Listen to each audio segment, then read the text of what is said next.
morning, students. Good morning, ma'am. Okay, so let's start our today's class. What we have completed yesterday? End of life. End of life End care. of life care. Yes, in that. Ethical legal issues. Okay, ethical and legal issues. Then Palliative hospitality. palliative and hospice care. Then And it's physiological manifestation the of person who is going to die. Then online students. Okay, nursing care.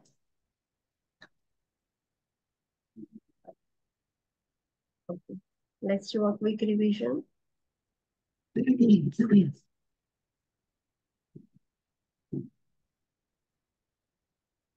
So we have started or completed end of life care. In that, first we have completed legal and ethical issues. In that, what we have seen? Legal और ethical issues में हमने क्या देखा था? Legal documents के ये બધું है ये वेला આપણે પરફેક્ટ કરી દેવાનું પેશન્ટના આમ કોઈ લાસ્ટ વિશેષ હોય એ પૂરી કરવાની. यस, नॉर्मली कौन से लीगल और एथिकल इश्यूज हो सकते हैं in end of life care? organ donation, tissue donation related. Then directives. Advance directives. Online students.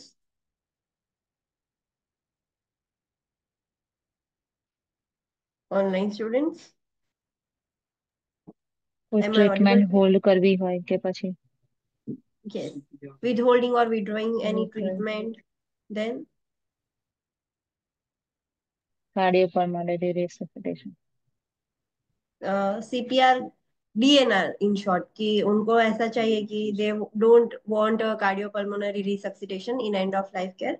So these are the legal issues that might happen in end of life care. So you have to always consider all these things. Then we have completed cultural and religious considerations. So what are the cultural practices in Buddhism? Normally वो लोग क्या करेंगे?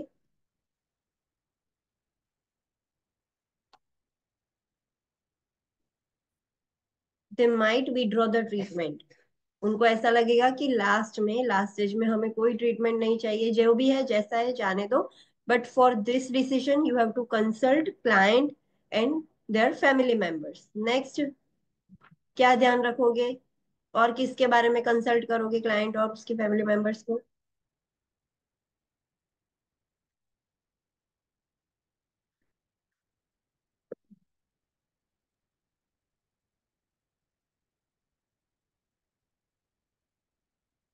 Autopsy related, yes, कि whether they want to undergo autopsy or not for the diseased person. Then another thing,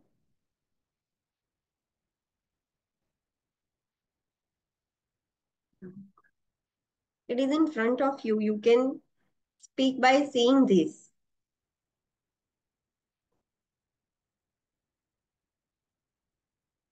I don't think that everyone is reading at the home.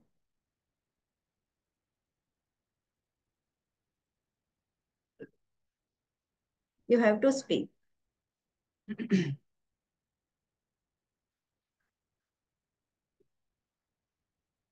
એમના culture અને ડિમોનિશન જે હોય એ પ્રમાણે ફોલો કરવાના. Yes, how they believe or how they dispose the body in their culture, और last moment पर वो कैसी प्रैक्टिसेस करते हैं उसके बारे में उनसे पूछना चाहिए. फर्स्ट सिर्फ नॉर्मल याद रखना है कि Buddhism they might take a decision of not taking the treatment. फिर कैथलिक में क्या करते हैं वो लोग नॉर्मली? પ્રીસ્ટને हाँ, બોલાવે, उनकी जो પ્રેયર करावे. yes, they call their priest and last moment पर वो like holy वो उनकी बाइबल पढ़ेंगे, like prayers करेंगे साथ में and all these things they do. Then Mormons क्या करेंगे? Church leader નો support Yes, सब में एक ही ध्यान रखना है कि उनके जो भी उनके रिलीजन में उनके जो भी लीडर्स है, whether they are priest, whether they are clergy, whether they are pandit, anyone, they will call them and do the prayer. Then Islam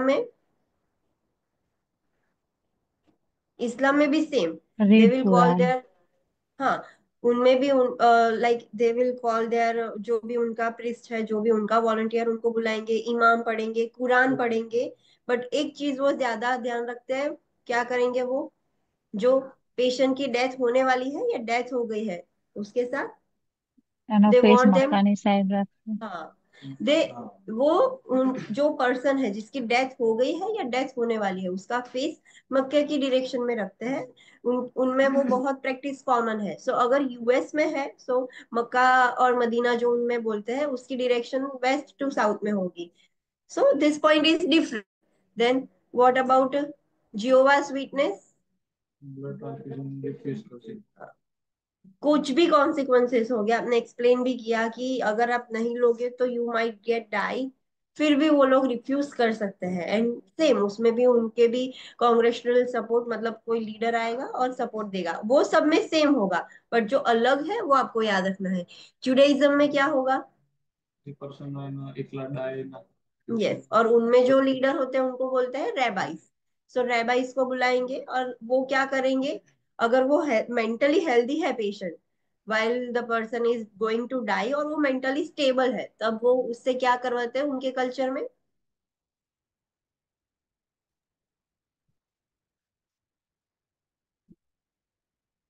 wisdom words or their experience. Yes, उनको उनकी life के बारे में सब कुछ याद करवाएंगे कि कैसा रहा, क्या हुआ। देन दूसरा वो क्या करते हैं? Keep the door open, make ऐसे चलो। amend, if गलती हो गई है तो हाँ, सॉरी कहेंगे। उनसे कुछ गलती हुई है तो दे विल आस्क फॉर फॉरगिवनेस। और किसी ने उनके साथ कुछ गलत किया है तो वो उनको भी माफ करेंगे। So they will ask forgiveness and they will give forgiveness. Then they will pass on the wisdom. आपने देखा होगा कि nowadays it is common, older people को बोलते हैं कि what is your best advice for relationship, what is your best advice for business, what is your best advice to get successful. तो ऐसे वो लोग, उनकी जो विजडम है, उन्होंने इतने लाइफ में जो सीखा, वो लोग दूसरे को, उनसे छोटे हैं, उनको बताएंगे कि you can do this and all things. And last में they will say the goodbye to family members. So this is the tradition in Hinduism, what they follow. Pandit yes, relative સાથે यस, ચંદન કુમકુમ એ રીતે સજાવે yes. 24 में।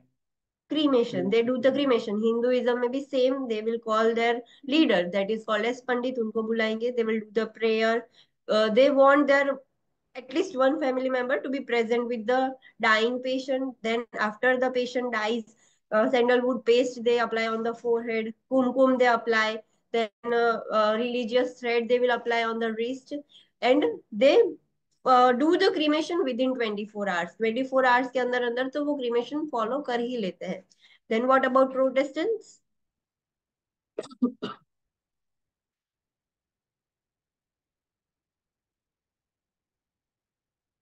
Yes, some will prefer the specific rituals, कुछ उनके जो प्रोटेस्टेंट के रिचुअल्स होंगे कुछ लोग फॉलो करेंगे, कुछ लोग नहीं करेंगे। So it is always better to ask them, to consult them. उनमें भी जो क्लर्जी होता है वो आता है, प्रेयर्स करता है, एंड मतलब गैदरिंग जैसा होता है। So everything is already common in all culture, but still before assuming or before giving the judgmental decision, you have to, और कुछ you have to ask Ask the family preference. members. Yes, to the client. If client is unable to answer, then they are family members. Always first ask.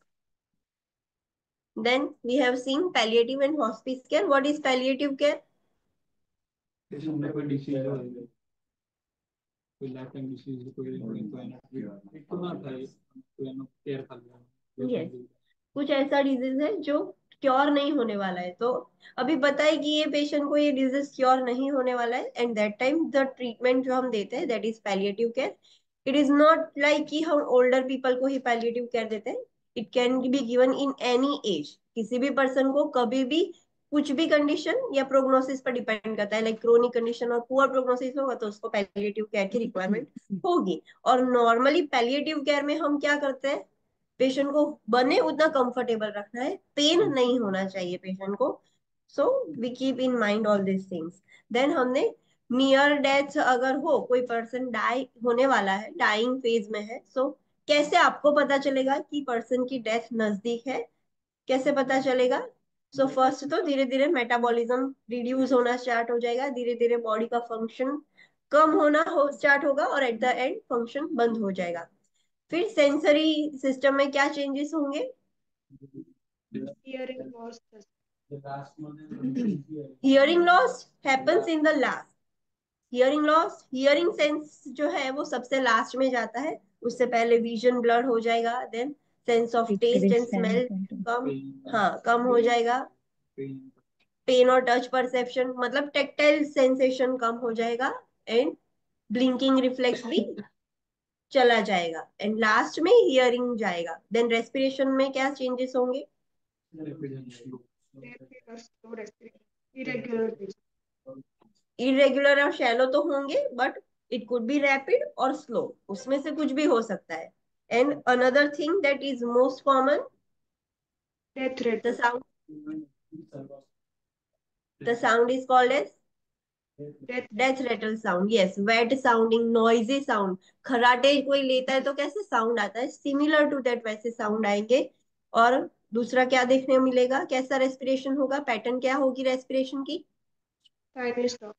काइनिस्ट्रोक type of respiration. उसमें क्या होता है? Apnoea के बीच बीच में episodes आएंगे। Yes. Then circulation में क्या change होगा? And heart rate.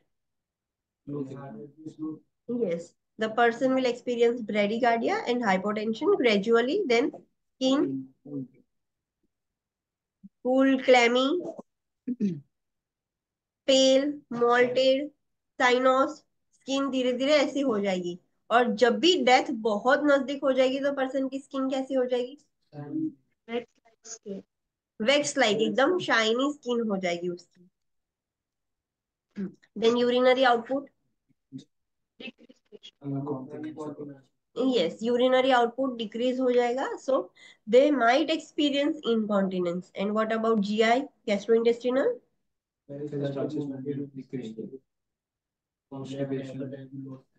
Gas accumulation. Okay. Another thing, due to decreased peristaltic movement, constipation. Yes, peristalsis movement और motility कम हो जाएगी, उसकी वजह से पेशेंट कॉन्स्टिपेशन और accumulation of gas एक्सपीरियंस करेगा, डिस्टेंशन होगा, and they might experience incontinence before death. Musculoskeletal system में क्या चेंजेस होंगे? यस, सारे मसल्स Hair बॉडी के, loss. हाँ, यस, सारे मसल्स बॉडी के वीक हो जाएंगे, तो पर्सन मूव भी नहीं कर पाएगा, बोल भी नहीं पाएगा, स्वेलो भी नहीं कर पाएगा, गैग रिफ्लेक्स भी उसका चला जाएगा। इंटीग्यूमेट्री में Kennedy terminal ulcer. Kennedy, Kennedy terminal ulcer. How it is different from pressure ulcer? Occurring suddenly. Yes, it occurs suddenly in a rapid time or short time. But जो प्रेशर अल्सर है it takes times to develop, but ये Kennedy ulcers overnight भी हो जाते हैं। सारे pressure points पर हो सकता है, but the common pressure point is sacrum. Sacrum भी ज्यादा देखने को मिलता है। ये हेल्दी इंडिविजुअल्स में नहीं होगा, जो हॉस्पिटलाइज्ड है बहुत टाइम से उनमें कॉमन है Kennedy ulcers, but it is a sign that the person's death is near. और मेजोरिटी ऑफ द टाइम सारे लोग उसको मिस्टेकनली प्रेशर अल्सर ही समझ लेते हैं, लाइक डीप टिश्यू इंजरी हुई है, ऐसा मिसअंडरस्टूड कर लेते हैं, but it is different from pressure ulcers. Then अगर पर्सन की डेथ हो गई है, डेथ हो गई है चलो, सो क्या होगा उसमें? फर्स्ट रेस्पिरेशन बंद होंगे, फिर हार्ट बीट बंद। फर्स्ट उसका रेस्पिरेशन स्टॉप हो जाएगा, देन उसकी हार्ट रेट स्टॉप हो जाएगी, और ये दोनों स्टॉप होने की वजह से ब्रेन को ऑक्सीजनेटेड ब्लड सप्लाई नहीं मिलता है, सो वो ब्रेन डैमेज हो जाता है, एंड इरिवर्सिबल डैमेज होता है, सो अल्टीमेटली ब्रेन भी फंक्शन करना बंद हो जाता है, ब्रेन की भी डेथ हो जाती है, brain cells die. Then nursing care क्या दोगे जब कोई पर्सन की डेथ होने वाली हो, या द डाइंग पेशेंट, उसको आप नर्सिंग केयर क्या दोगे? सो फर्स्ट तो आपको क्या करना है, फ्रीक्वेंटली असेसमेंट करना है एवरी 4 आवर। बट अगर पेशेंट की कंडीशन, आप सिम्टम्स देख रहे हो, ये फिजिकल सिम्टम्स आपको दिख रहे हैं, एंड यू आइडेंटिफाई कि पेशेंट की कंडीशन और खराब हो रही है, देन अकॉर्डिंग टू कंडीशंस आपको और फ्रीक्वेंटली असेसमेंट करना होगा।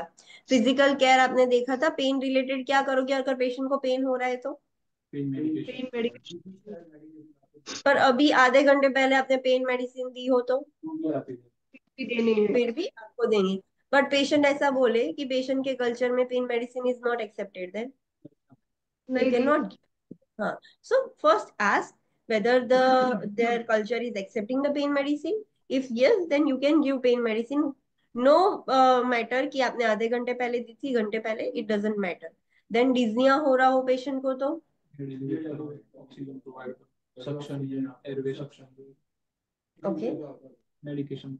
यस, एलिवेट कर सकते हो आप हेड, ऑक्सीजन दे सकते हो, अगर सिक्रेशन ज्यादा है तो सक्शन कर सकते हो, या फिर कुछ भी मेडिसिन की रिक्वायरमेंट है सो वो भी आप दे सकते हो, तो उसको कंफर्ट फील हो डेथ होने से पहले। स्किन में आप क्या करोगे केयर? प्रोसेस तो कलर है, टेम्परेचर बस। यस, एंड देन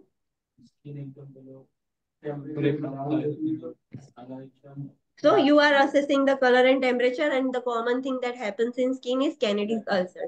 So आप frequently चेक करोगे कि उसको अल्सर ना हो जाए, अगर हो जाएगा तो it is so painful, so आप चेक करोगे। देन डिहाइड्रेशन, क्या डिहाइड्रेशन के लिए क्या करोगे आप? Regular oral care. Yes, oral care करोगे। देन फ्लूइड प्रोवाइड करोगे, but patient is telling you कि I don't want to drink, तो जबरदस्ती पिलाओगे उसको? Do not force, ice chip sufficient. We cannot force them.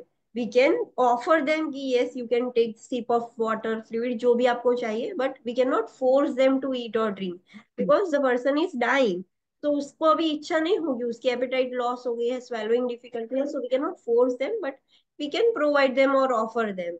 Then mouth पूरा dry हो जाएगा, पानी नहीं लेंगे, डिहाइड्रेटेड हो जाएंगे, सो मॉइस्ट अप्लाई कर सकते हो। लिप्स ड्राई हो जाए तो ल्यूब्रिकेंट अप्लाई कर सकते हो, म्यूकस मेम्ब्रेन का ल्यूब्रिकेंट अप्लाई कर सकते हो। Patient is experiencing anorexia, nausea and vomiting, तो उसके लिए क्या करोगे? हाँ, एंटी एमेटिक दोगे तो वॉमिटिंग नहीं होगी। देन फेवरेट फूड प्रोवाइड करवाना फैमिली में। We can ask the family members to bring their favourite food, उनको जो भी खाना है लास्ट में we can allow them. But उसको कितना, लाइक ऐसा नहीं कि आपको पसंद है तो ज्यादा खा लो, जितना उसको खाना है। We can not force them कि लास्ट में ज्यादा खा लो, जितना उनको खाना है थोड़ा तो थोड़ा, पर उनको जैसे खाना है जितना खाना है वो हम देंगे। एलिमिनेशन के लिए क्या केयर करोगे आप? नॉर्मली कैसा होगा urinary and bowel elimination? Decrease हो जाएगा। But we we have already seen कि उनमें इनकॉन्टिनेंस भी हो सकता है, इनकॉन्टिनेंस हो जाएगा तो सब गंदा हो जाएगा, तो उसके लिए क्या करोगे आप? Check frequently. यस, फ्रीक्वेंटली हमें चेक, पहले तो अपने अंडर पैड रख दिए और फ्रीक्वेंटली चेक करना है कि अंडर पैड गंदे हो गए हैं या नहीं। अगर गंदे हो गए हैं so you have to change them frequently. और वीकनेस और फटीग एक्सपीरियंस करेगा पेशेंट, तो उसके लिए क्या करोगे? रेस्ट वगैरह करो। यस, उनको रेस्ट प्रोवाइड करना है। वो कितनी एक्टिविटीज कर सकता है लास्ट मोमेंट पर वो हमें देखना है, उसका टॉलरेंस देखना है। और उसको हेल्प की और सपोर्ट की जरूरत पड़ेगी, उसको हम बिठा के रख रहे हैं बेड पर या चेयर पर, ऐसे सपोर्ट कर रहे हैं, सो हेल्प की जरूरत पड़ेगी उसे, तो वो हेल्प करनी है, सपोर्ट देना है। And patient has become restless, तो उसके लिए क्या करोगे? Do not restrain. Okay, okay, काम और स्मूथ सूथिंग एनवायरनमेंट दोगे, उसको रीस्ट्रेन नहीं करोगे। नंबर ऑफ विजिटर्स आप लिमिट कर दोगे, सो पेशेंट और ज्यादा रेस्टलेस ना हो जाए, इरिटेट ना हो जाए। यस, बट उसके कल्चर में ऐसा फॉलो होता है कि when the person is dying पूरे फैमिली मेंबर, सारी जनरेशन प्रेजेंट हो, सो ऐसे टाइम पर आप ऐसा बोलोगे कि नहीं, you can not meet the person? तो अलाउ नो, कम परसेंट। हाँ, we have to allow, we have to consider their cultural practices. अगर उनके कल्चर में ऐसा फॉलो होता है so we have to allow them. सो फैमिली मेंबर्स को आप अलाउ कर सकते हो to stay with the client, but for this decision you have to always follow their cultural practices. some in some cultures they don't want everyone to be present, they will only require only one person, whether their spouse or parents, so सब लोगों को आप नहीं allow कर सकते, so always ask for the preference. फिर जो dying person है उसको फियर होते हैं, fear of pain, fear of loneliness and abandonment, and fear of being meaningless. So fear of pain के लिए आप क्या करोगे? पेन मेडिकेशन अपन डिले यू नहीं कैन नॉट कर डिले गिव। हाँ, पेन मेडिकेशन देने में डिले नहीं कर सकते। पेशेंट आपको बोल रहा है कि मुझे बहुत पेन हो रहा है, तुरंत उसको पेन मेडिसिन दे दो, डिले मत करो। और डिनाई भी मत करो, लाइक आपको अभी भी है सो अभी नहीं ले सकते, ऐसा कुछ मत करो, उसको दे दो। देन अगर उसको लोनलीनेस और अबेंडन फील हो रहा है तो, एंड यू कैन ऑल्सो, हाँ, फैमिली मेंबर्स को बोलेंगे कि उसके साथ रहो, उसको सपोर्ट करो, and you can also sit with the client, उसकी बातें सुनो, वो पूरे लाइफ के बारे में बताएगा कि मेरे साथ ऐसा था वो था, वो सब करो। हाँ, but always follow their cultural practices. अगर वो अलाउ नहीं करते you to sit with them, so you can not sit with them. So उनमें जैसा फॉलो होता है वो करना है, but you can do this things. And fear of being meaningless में क्या होगा? Online students. क्लाइंट में फील होपलेस और पावरलेस। हाँ, सो आप क्या कर सकते हो? उनके जो पॉजिटिव एस्पेक्ट है जो उन्होंने लाइफ में किए उसके बारे में उनको याद दिलाएं। यस, उन्होंने जो लाइफ में अच्छी चीज हुई है, उन्होंने जो अच्छी चीज की है, उनके बारे में जो अच्छी चीज है, वो सब आप उस पर फोकस करवाओगे, वो सब याद करवाओगे, वो सब रिव्यू करवाओगे। Okay. Then psycho social care और क्या दोगे आप? Anxiety depression monitor. Okay.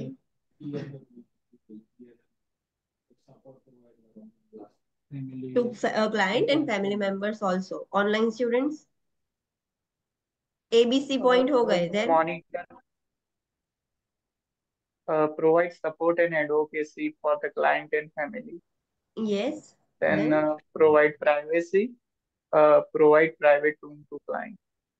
Okay, privacy provide करोगे कि उनको फीलिंग्स वाइंड अप करनी है, प्राइवेट रूम अलॉट करोगे पेशेंट को। देन पोस्टमार्टम केयर, उसमें क्या करना है? जनरल पोस्टमार्टम प्रोसीजर आप क्या करोगे सारे क्लाइंट्स के लिए commonly? close the clients Close. up. have to maintain respect and dignity for the client. Okay, I am talking about general postmortem care, जो सब पेशेंट में करते हो। अगर आप हॉस्पिटल में हो एंड पेशेंट की डेथ हो गई है, तो आपको फैमिली मेंबर्स को इन्फॉर्म करना होगा कि योर पेशेंट हैज डाइड। तो वो अंदर देखने के लिए आएंगे, तो उसके पहले आप क्या करो? Close the That client's is eyes. Close the client eyes. हाँ, सो पहले आप क्लाइंट की आईज क्लोज कर दोगे, उसको रेडी कर दोगे, जो सारी ट्यूबिंग्स है वो सब निकाल दोगे।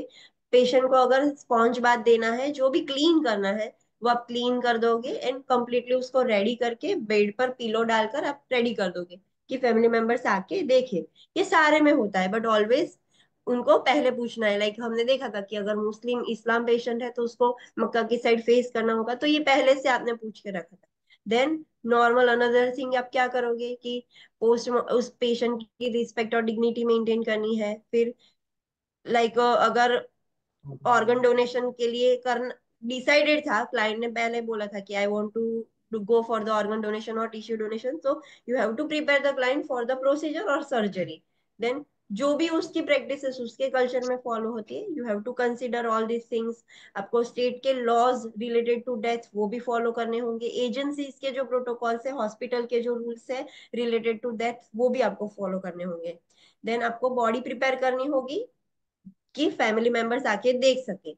अगर पेशेंट का कुछ अननेचुरल डेथ हुआ है, या फिर कोई एक्सीडेंट की वजह से हुआ है, या फिर क्रिमिनल एक्टिविटीज, कुछ भी नॉर्मल नहीं था, समथिंग इज एब नॉर्मल, तब आप क्या करोगे? ये भी नहीं बॉडी। बॉडी क्लीन बॉडी नहीं को क्लीन करवाएंगे। नहीं करेंगे और कुछ भी टच नहीं करेंगे। Yes, you have to keep the evidence as it is. आप बॉडी को क्लीन नहीं कर सकते, you can not do anything. ऐसे टाइम पर अब विजिटर्स आएंगे, उसके फैमिली मेंबर्स, तो उनको मिलने दोगे?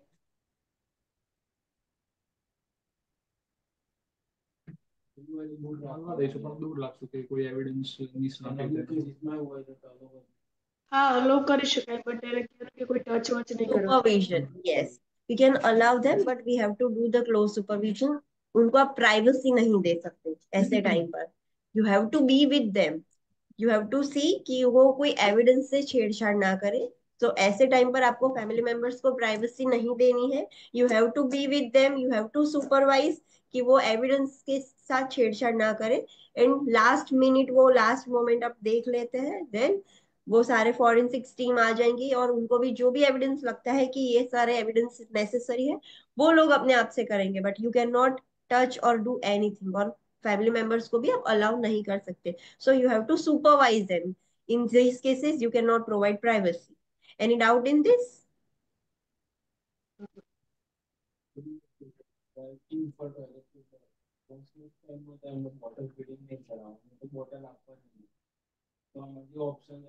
स्लीप टाइम पर बॉटल देना है ऐसा नहीं है, बॉटल लेके सोने नहीं देना है। हाँ, अगर वो नॉर्मली इन्फेंट और टॉडलर क्या करते हैं, दूध पी के सो जाते हैं। So if they are sleeping, दूध पी रहे थे और पीते पीते सो गए, so you have to remove the bottle, you can not keep the bottle in their mouth.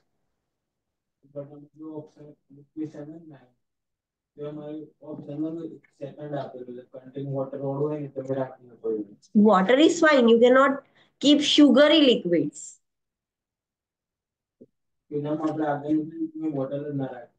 हाँ, पर बॉटल नहीं रख सकते। वी विल डिस्कस इस लेटर, लास्ट में डिस्कस करते हैं। Okay, any other doubts online student? Okay, so let's start new chapter.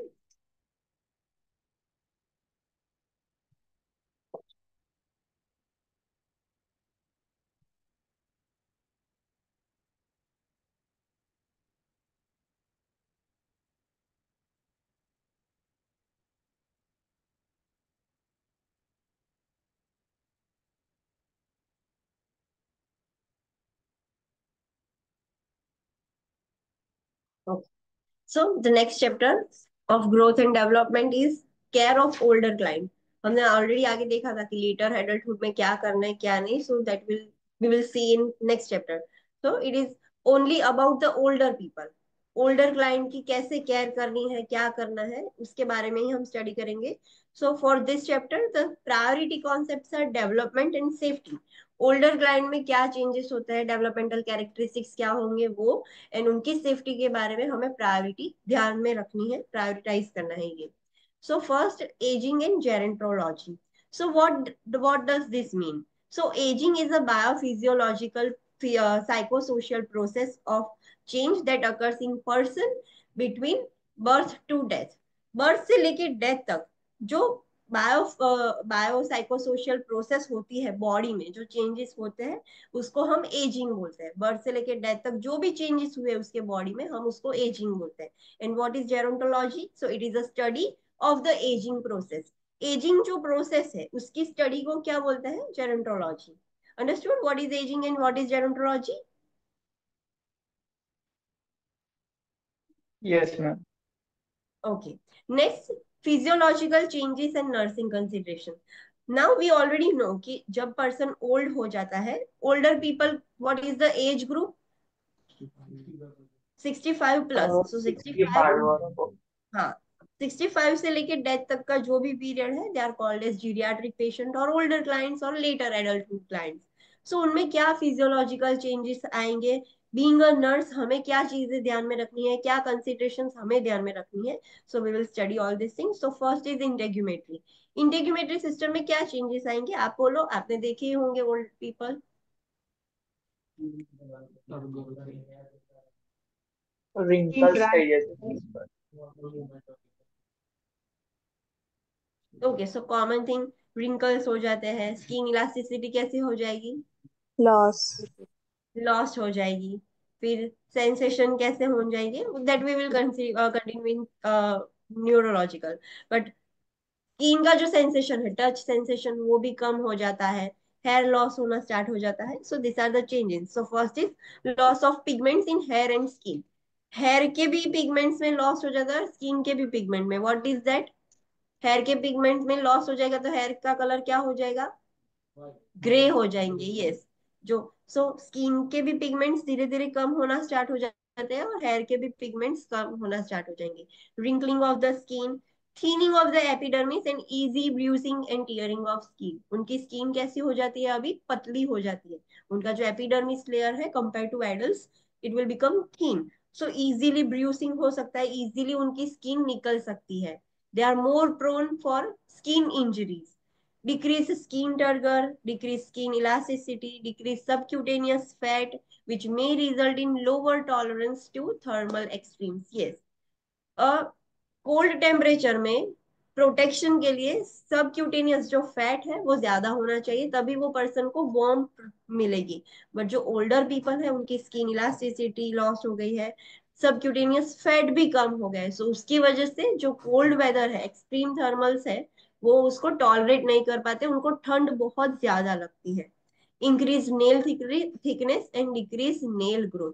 Nail एकदम थिक हो जाएंगे. आपने देखा होगा कि हॉस्पिटल में जब आप नेल केयर कर रहे होते हो ओल्डर पीपल की, so it is so hard to cut their nails with the nail cutter. Nail cutter से बहुत प्रेशर आपको देकर कट करने पड़ते हैं, सो उनके नेल्स थिक हो जाते हैं और नेल ग्रोथ भी कम हो जाती है. एज कम्पेयर टू एडल्ट उनके नेल्स उतनी जल्दी ग्रो नहीं होंगे.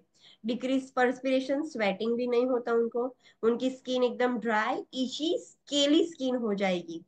And seborrheic dermatitis and keratosis formation, that is overgrowth and thickening of certain areas on the skin. आपने देखा होगा उनकी स्किन पर कुछ जगह की स्किन ऐसे हार्ड हो जाती है, लाइक कैलस फॉर्मेशन कैसा होता है वैसे कुछ कुछ जगह पर की स्किन एकदम थिक हो जाती है, ओवरग्रोथ हो जाती है. So it is called as seborrheic dermatitis and keratosis formation. Understood? Yes, sir. Okay. So what are the nursing considerations, आपको क्या ध्यान रखना है, ये सब आपने देखा कि ये होता है. So inspect the nail of older adults, cut toenails straight across. आपको आपको पता है कि उनके नेल्स बहुत ठीक होते हैं, तो you have to inspect them and you have to cut the toenails. पर टोनेल्स मतलब आप कैसे स्ट्रेट कट करोगे, अगर आप कर्व कट करोगे सो वी नो कि वो ऐसे ग्रो होके इनवर्ड ग्रो होके अंदर ही पेनिट्रेट कर जाएंगे. Encourage a well balanced diet with protein and adequate hydration. उनकी स्किन इलास्टिसिटी सब फ्लूइड सब कम हो जाता है. सो उनको बोलना है कि वेल बैलेंस्ड डाइट लो, प्रोटीन वाला, अच्छा हाइड्रेशन मेंटेन रखो. Teach the client to dress for the environmental temperatures. अगर ऐसा टेम्परेचर में जा रहे हो, लाइक बहुत कोल्ड वेदर में जा रहे हो, सो प्रोटेक्ट योर सेल्फ. अगर बहुत एक्सट्रीम हॉट में जा रहे हो, so dress according to the environment. So you will teach the client to dress according to the environment. Next, neurological system. Neurological system में क्या होगा,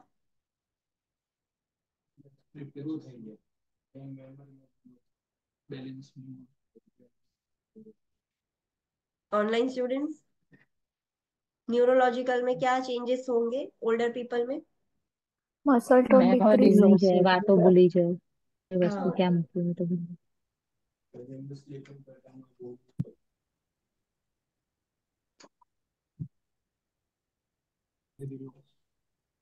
सारे सेंसेस कम हो जाएंगे, विजन का, हियरिंग का, टच एंड पेन का, सब सेंसेस भी कम हो जाएंगे. सो सारे रिफ्लेक्स स्लो हो जाएंगे. Slight tremors and difficulty with fine motor moment. Yes, आपने देखा होगा कि ओल्डर पीपल होते हैं उनको स्लाइट ट्रेमर्स होते हैं, वाइब्रेशंस दे विल एक्सपीरियंस कुछ काम करने में, और उनका फाइन मोटर मूवमेंट क्या होगा, कम हो जाएगा. Fine motor movement means they can not close their buttons, ऐसे बटन्स ओपन नहीं करते, छोटी छोटी चीजें जो फाइन मोटर मूवमेंट से उनकी कम हो गई है. बैलेंस का लॉस हो जाता है. Increase incidence of awakening after sleep onset. Yes, वो लोग क्या करते हैं, लाइक उनमें क्या प्रॉब्लम होता है, वो सो जाते हैं और सोने के तुरंत बाद ऐसे उठ जाते हैं. अवेकनिंग का इंसिडेंस उनमें ज्यादा देखने को मिलता है after sleeping. Increase susceptibility to hypothermia in hyperthermia. उनको ठंड भी ज्यादा लगेगी, गर्मी भी, लाइक उनका बॉडी टेम्परेचर भी इंक्रीज हो सकता है, हाइपोथर्मिया भी हो सकता है. Short term memory decline possible. Yes, short term memory loss उनमें ज्यादा देखने को मिलेगा, लाइक तुरंत अभी जो कुछ हुआ है वो भूल जाएंगे, बट लॉन्ग टर्म मेमोरी कैसे होगी उनकी, उनको पास का बहुत अच्छे से याद होगा. रीसेंट मेमोरी उनकी लॉस हो गई है, शॉर्ट टर्म मेमोरी लॉस है, बट उनकी जो लॉन्ग टर्म मेमोरी है वो यूजुअली मेंटेन रहती है. assess the need for an ambulatory aid such as cane or walker. Yes, अगर उनको जरूरत है कुछ ambulatory aid की, लाइक केन, वॉकर, स्टिक, कुछ भी, so you have to give them, you have to assess कि उनको चाहिए या नहीं. Day time napping is specially common in older adults of advance age. उनमें क्या होता है, डे टाइम नैपिंग बहुत कॉमन है, लाइक दिन में वो सोते रहते हैं. Do not rush older clients. They may become frustrated if hurried and could sustain a fall. Yes. अगर आप ओल्डर क्लाइंट के साथ ऐसे चल रहे हो, so ऐसा करो कि जल्दी चलो जल्दी चलो. सो you can not do this. You can not rush the older clients. अगर आप ऐसा करोगे कि जल्दी चलो, सो वो फ्रस्ट्रेट हो जाएंगे कि आई कैन नॉट वॉक. ऐसे फ्रस्ट्रेट हो जाएंगे और समटाइम्स जल्दी करने के चक्कर में वो गिर भी जाते हैं. So it happens in older age. Then musculoskeletal system में क्या चेंजेस होंगे? स्ट्रेंथ कम हो जाएगी, मसल मास कम हो जाएगा, डिक्रीज मोबिलिटी, जॉइंट पेन्स होंगे. Yes. More prone yes. to fracture. More prone to fracture because of osteoporosis. Yes. Diminutive. और किस में ज्यादा होता है ऑस्टियोपोरोसिस, मेल्स और females? Why females? Males. Okay, menopause. Because of menopause, hormonal imbalance की वजह से. Okay, so these are the changes. So decrease muscle mass, strength and atrophy of muscles. What is atrophy of muscles?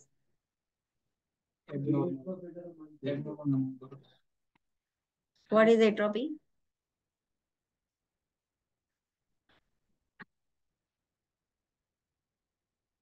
What is atrophy? Hypertrophy. Degeneration of cell. Yes. Cells degenerate हो जाएंगे, सो muscles क्या होंगे, सारे चले जाएंगे. Normally हम ऐसा नहीं बोलते कि जो चीज आप यूज नहीं करते वो चली जाती है. सो वो मसल्स अच्छे से यूज नहीं करते तो उसके लिए मसल्स चले जाते हैं, कम हो जाते हैं, डीजनरेट हो जाते हैं मसल्स. सो मसल मास कम हो जाता है, स्ट्रेंथ भी उनमें कम हो जाती है, ताकत भी नहीं होती और मसल्स भी सारे डीजनरेट होना स्टार्ट हो जाते हैं. Decrease mobility, range of motion, flexibility, coordination, stability सब डिक्रीज हो जाएगा. मोबिलिटी भी कम हो जाएगी, रेंज ऑफ मोशन भी कम हो जाएगा due to joint pain. Flexibility भी अभी उनमें अच्छी नहीं है, अच्छे से वो कोऑर्डिनेशन भी मेंटेन नहीं कर पाते सारी फिंगर्स का और पूरी बॉडी का. एंड स्टेबिलिटी भी अच्छी नहीं है उनकी. Change of gait with shorten step and wider base. Gait change होना मतलब that is Posture. Posture. Gait means walking ability. Yes. तो उनमें गेट चेंज होंगी. कैसा गेट होता है उनका? एक तो छोटे छोटे कदम रखते हैं वो लोग, बट वाइडर, ऐसे पैर ऐसे दोनों खुले रख के ऐसे ऐसे चलेंगे. सो कदम छोटे छोटे होंगे बट ऐसे वाइडर बेस रखेंगे, दोनों पैर के बीच का डिस्टेंस ज्यादा होगा साइड्स में, बट कदम ऐसे छोटे छोटे रखेंगे. तो shorten step with wider base, ऐसा उनका गेट हो जाता है. चलने की आदत, वो ऐसे लोग ऐसे चलते हैं. पोस्चर और स्टेचर चेंजेस हो जाते हैं. नॉर्मली क्या होता है, हाइट डिक्रीज हो जाती है in the older age, also known as kyphosis. You can see in the image कि एडल्ट में ऐसे स्ट्रेट थे, जैसे जैसे ओल्ड हो गए बोन डेंसिटी कम होने लगी, सो ऐसे उनकी पोस्चर ऐसे डाउन हो गया, काइफोसिस जैसा हो गया. सो हाइट उनकी शॉर्ट हो गई. Increase brittleness of bones due to demineralization. Bones भी अब ब्रिटल हो जाएंगे, इजीली ब्रेक हो जाते हैं. क्यों? Due to demineralisation. What is that? So सारा कैल्शियम निकल जा रहा है बोन में से. Post menopausal person experience a greater rate of bone demineralisation than older men. Yes. Females को डीमिनरलाइजेशन के रिस्क ज्यादा है compare to males because of post menopausal period, menopause की वजह से. However, older men with poor nutrition and decreased mobility are also at risk for bone demineralization. Yes. We know कि males और females में females को risk ज्यादा है due to the menopause, but ऐसा नहीं है कि मेल्स को नहीं है. जो मेल्स ऐसे हैं कि अच्छे से न्यूट्रिशन नहीं ले रहे, vitamin D and calcium rich diet नहीं ले रहे, मोबिलिटी कुछ नहीं है, सिर्फ सेडेंट्री लाइफस्टाइल है, सो उनके भी बोन्स में डिमोनरलाइजेशन होना स्टार्ट हो जाता है. That's why it is more common in younger adults also. Nowadays lifestyle कैसी हो गई है, सेडेंट्री लाइफस्टाइल हो गई है, बस ऑफिस में बैठकर वर्क करना होता है, तो उसकी वजह से जो मूवमेंट होनी चाहिए वो होती नहीं है. एंड अर्ली यंग एज में ही उनको ऑस्टियोपोरोसिस एक्सपीरियंस होना स्टार्ट हो जाता है. सो ड्यू टू इमोबिलिटी और पुअर न्यूट्रिशन की वजह से भी उनमें भी डीमिनरलाइजेशन देखने को मिलेगा.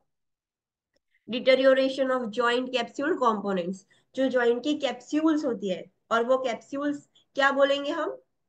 साइनोवियल कैविटी, उसके अंदर क्या होगा?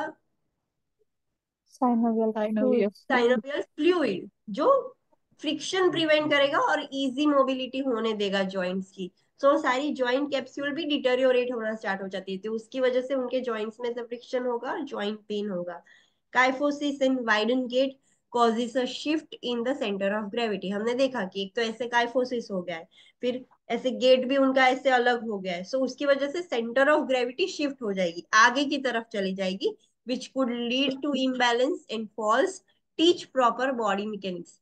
वो get like body posture change होने की वजह से सेंटर ऑफ ग्रेविटी चेंज हो गया है, सो दे आर मोर ऐसे आगे आगे की तरफ झुके हुए होते हैं, तो उसकी वजह से फॉल के रिस्क उनमें बढ़ जाते हैं। तो व्हाट वी कैन डू, उनको अच्छा body mechanics, you have to tell them कि जितना हो सके उतना स्ट्रेट रहो, डोंट ऐसे बेंड डाउन नहीं होना है। सो प्रॉपर बॉडी मैकेनिक्स आप सिखा सकते हो। What is the next read important point? The older client is at risk for fall because of changes that occurs in neurological and musculoskeletal system. Older age में fall के risk क्यों है? What is the rationale behind their fall risk? Because of changes in neurological system and musculoskeletal system. ये दो system में changes हो रहे हैं, उसकी वजह से उनके fall risk ज्यादा बढ़ रहे हैं। Understood? Online students, are you there? Yes, ma'am. Yes ma'am. Next Yes, is ma'am. Cardiovascular system. Cardiovascular system में क्या होगा? Blood pressure decrease. Cardiac output low થઈ જાય. हाँ, कार्डियक आउटपुट लो हो जाता है, क्यों? बिकॉज उनके हार्ट के मसल्स कैसे हो गए, सारे मसल्स वीक हो गए हैं। यस, सो हार्ट के मसल्स भी वीक हो गए हैं, सो उसकी वजह से उनकी कार्डियक आउटपुट भी कम हो गई है। बट नॉर्मली ओल्डर एज में पीपल क्या एक्सपीरियंस करते हैं related to blood pressure? Hypertension. Hypertension experience करते हैं। Yes, so diminished energy and endurance with lower tolerance to exercise. Energy भी कम हो गई है, एंड्योरेंस भी कम हो गया, लाइक उनमें उतनी ताकत जैसे वो जवानी का जोश था वो अभी नहीं है। और टॉलरेंस टू एक्सरसाइज भी कम हो गई है, थोड़ा भी उनको एक्सरसाइज या कुछ चलाओगे so they will get tired. Decreased compliance of heart muscles can be due to remolding of the heart after myocardial infarction or long standing hypertension। अभी जो हार्ट मसल्स है वो भी, उसकी स्ट्रेंथ भी, उसका कंप्लायंस भी डिक्रीज हो गया है। क्यों डिक्रीज हो गया है? उसको शायद मायोकार्डियल इंफार्क्शन हुआ हो या फिर बहुत टाइम से हाइपरटेंशन हुआ हो, तो अभी हार्ट थक गया है कि उसने ऑलरेडी बहुत काम कर लिया ना, उसकी कैपेसिटी नहीं है। With heart valves becoming thicker and more rigid due to calcification. आपने देखा होगा कि उनके हार्ट के वाल्व्स होते हैं वो भी कैल्सिफाइड हो जाते हैं। अगर हार्ट के वाल्व्स कैल्सिफाइड हो जाएंगे तो क्या कंडीशन डेवलप होगी? Stenosis. स्टेनोसिस भी हो सकता है, और एल्स Regurgitation. रिगर्जिटेशन। अगर बंद में कैल्सिफाइड हो गए तो वो ओपन नहीं हो गए, और उसको क्या बोलेंगे? जो ओपन नहीं हो सकते उसको क्या बोलोगे? Regurgitation. Stenosis. No. जो वाल्व क्लोज है, अच्छे से ओपन नहीं हो सकते, उसको क्या बोलना, क्या कहेंगे हम? Stenosis. स्टेनोसिस, बिकॉज वो ओपन नहीं हो सकते, स्टेनोस हो गए। एंड जो वाल्व अच्छे से क्लोज नहीं हो पाते उसको क्या बोलेंगे, वो कंडीशन को? Regurgitation. रीगर्जिटेशन, बिकॉज जो फ्लो है वो बैकवर्ड हो रहा है। वाल्व्स का काम है कि क्लोज होना, कि जिसकी वजह से बैकवर्ड फ्लो ना हो। ओपन होते हैं सारा ब्लड डालने के लिए, फिर क्लोज हो जाएंगे कि पीछे वापस ना गिर जाए, बट वो अच्छे से क्लोज नहीं हो पा रहे क्योंकि वो सारे वाल्व्स कैल्सिफाइड हो गए हैं, ठीक हो गए। सो it they may experience stenosis as well as regurgitation, कुछ भी एक्सपीरियंस कर सकते हैं in the older age. Decrease cardiac output and decrease efficiency of blood return to the heart। Cardiac output कम हो जाएगा, वीनस रिटर्न भी कम हो जाएगा उनमें। Decrease compensatory response, so less able to respond to increase demand of the cardiovascular system. Compensatory response भी उनका कम हो जाएगा। नॉर्मली इन यंग एडल्ट क्या होता है, आप सीढ़ी चढ़ते हो ऐसे भागकर, तो आपका हार्ट को पता है कि बॉडी की डिमांड बढ़ गई है, बॉडी को और ऑक्सीजन की और ब्लड की जरूरत है, तो वो ज्यादा काम करना स्टार्ट कर देता है, तो हार्ट रेट इंक्रीज हो जाती है। बट इन लोगों में क्या होता है, कार्डियक आउटपुट ऐसे कंपेंसेट नहीं कर पाते वो लोग, सो इसीलिए जो इंक्रीज डिमांड है वो फुलफिल नहीं होती। फेल हो जाते हैं उनकी हार्ट कंप्लाई करने के लिए। Decrease resting heart rate which may be medication related, yes. Resting heart rate कितनी होती है नॉर्मली?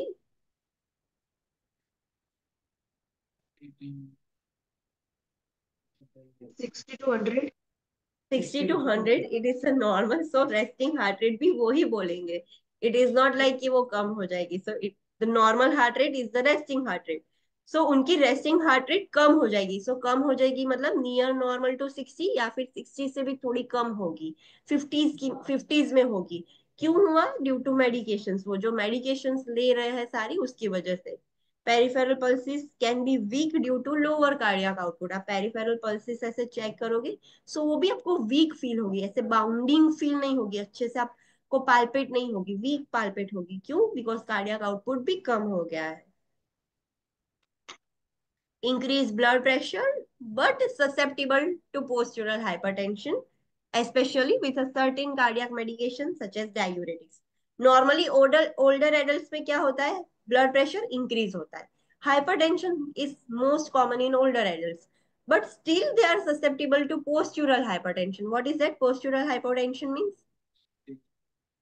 ब्लड प्रेशर होती हाँ, they they are suffering from hypertension, but वो पोजीशन चेंज करते हैं तब हाइपोटेंशन हो जाता है उनको। They are more susceptible to this. क्यों होता है? Because they are taking certain medicine. वो ब्लड प्रेशर को कंट्रोल करने की मेडिसिन ले रहे हैं, डायूरेटिक्स ले रहे हैं। सो इसकी वजह से क्या होगा? जब भी वो पोजीशन चेंज करेंगे तब हाइपोटेंशन एक्सपीरियंस करेंगे, but in general they experience hypertension. Understood? Next, assess the heart rate and rhythm and heart sounds for murmurs. Yes, you have to assess the heart rate. उनकी heart rate कैसी है, heart की rhythm कैसी है, you can auscultate any murmur sounds or not. So ये सब आपको assess करना होगा। So next system is respiratory system. Respiratory system में क्या changes हो जाएंगे? है, रेस्पिरेशन डिक्रीज होता है।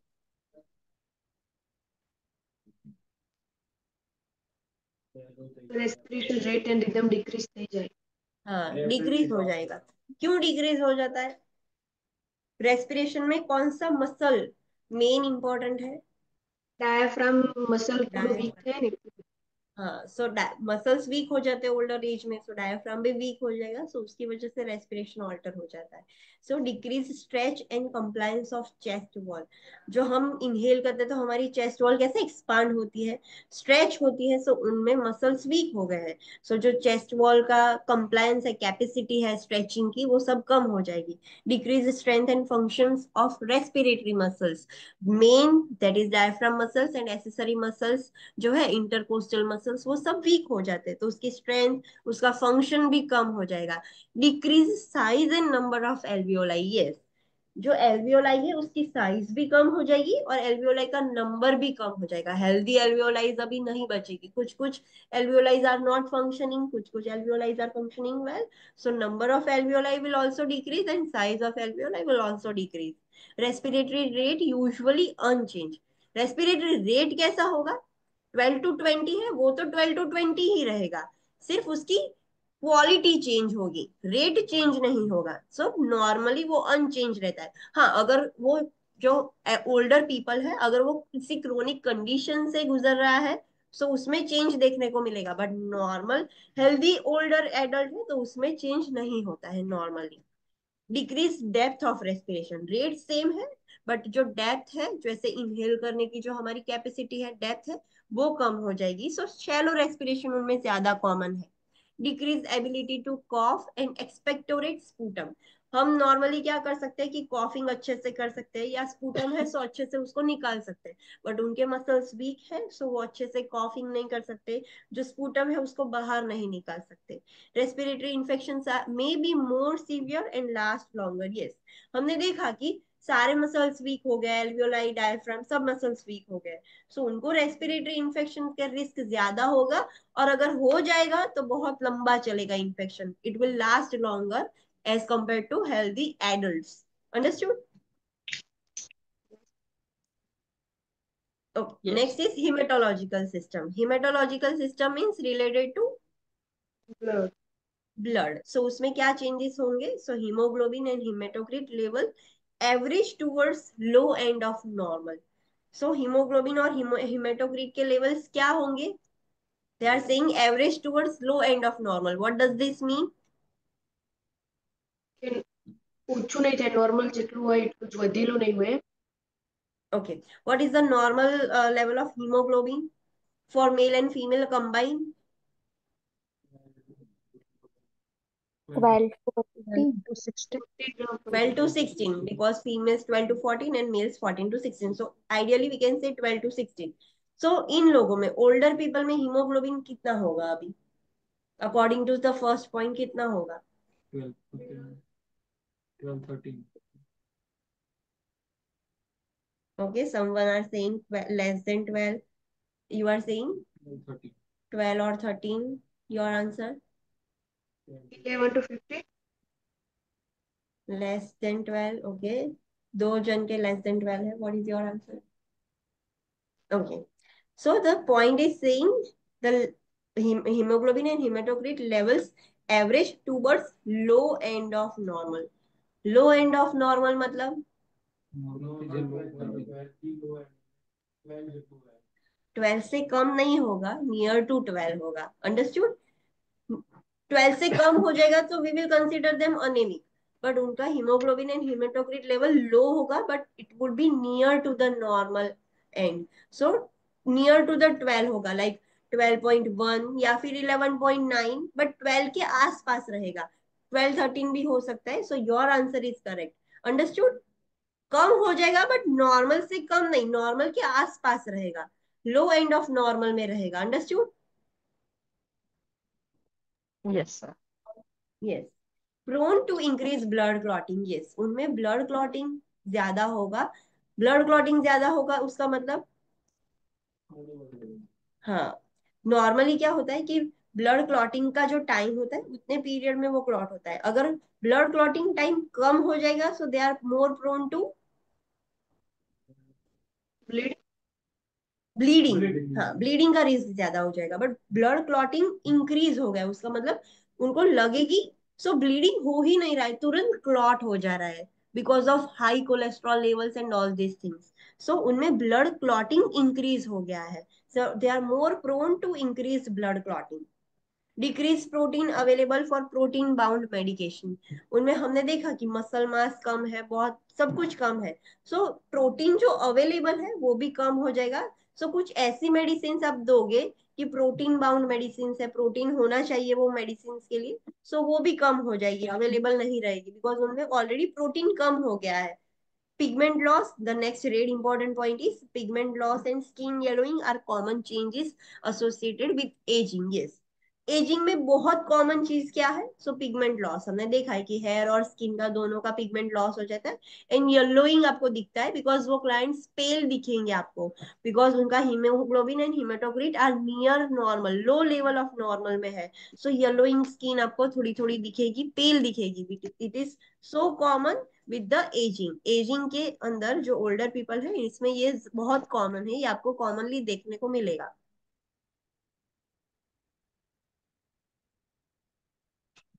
Next is immune system. Okay, let's take a short break for 10 minutes and then we will continue with the immune system.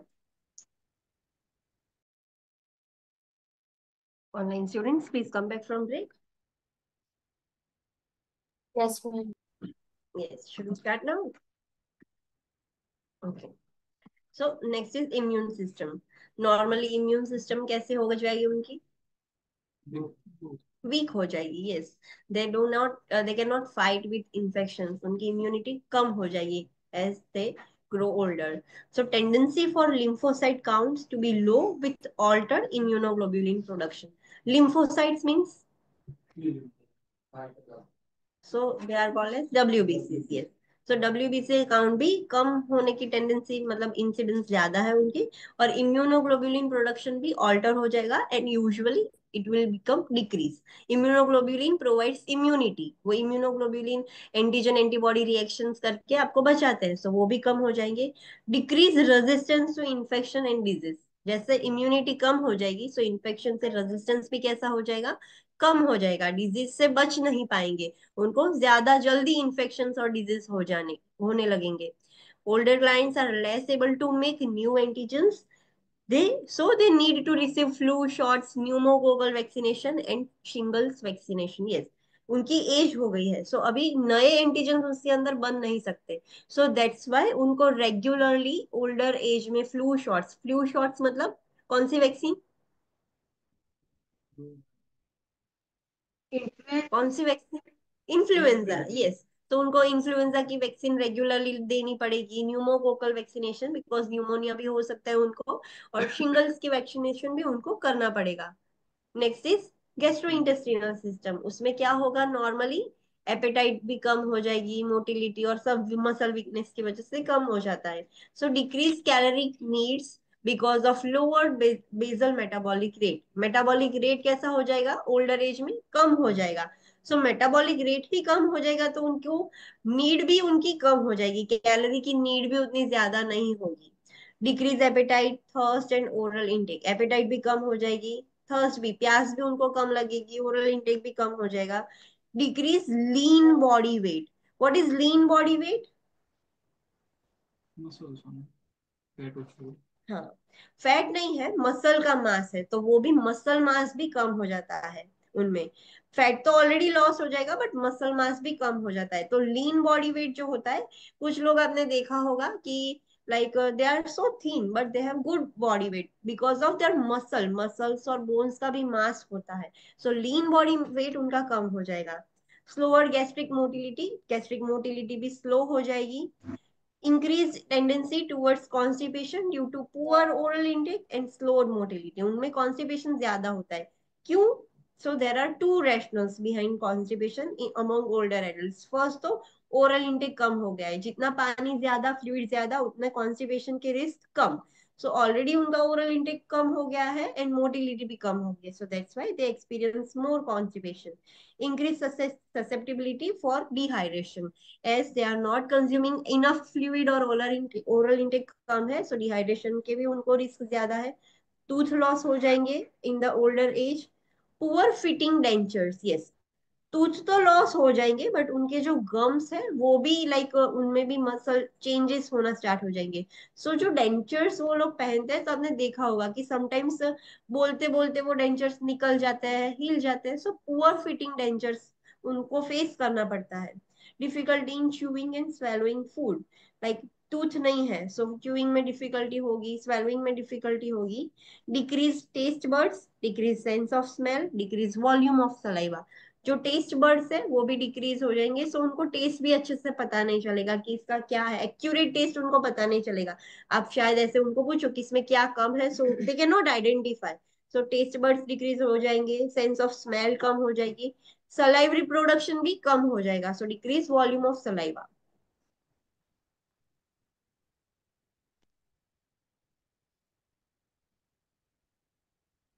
Next is endocrine, endocrine system में क्या होगा,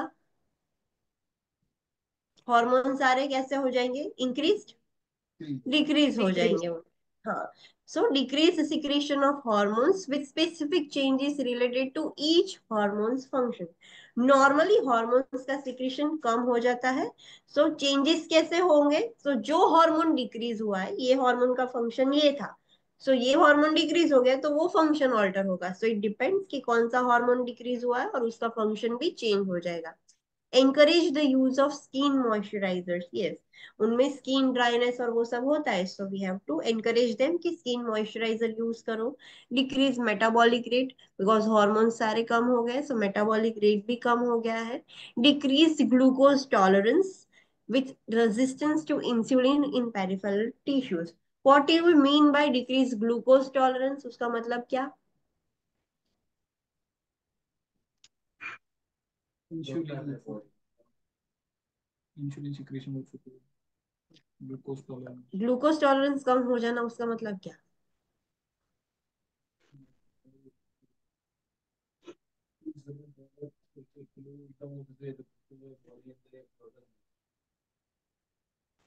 that is second point. सिर्फ decrease, glucose tolerance कम हो जाना, या फिर what do you mean bye glucose tolerance? इसका ग्लूकोज टॉलरेंस ज्यादा है, इसका ग्लूकोज टॉलरेंस कम है, तो what is decrease glucose tolerance online students?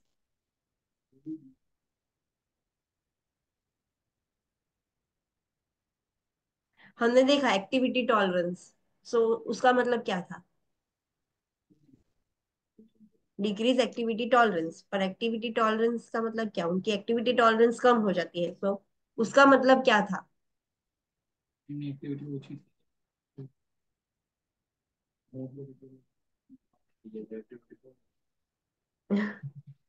So that is decrease activity. But what is decrease activity tolerance?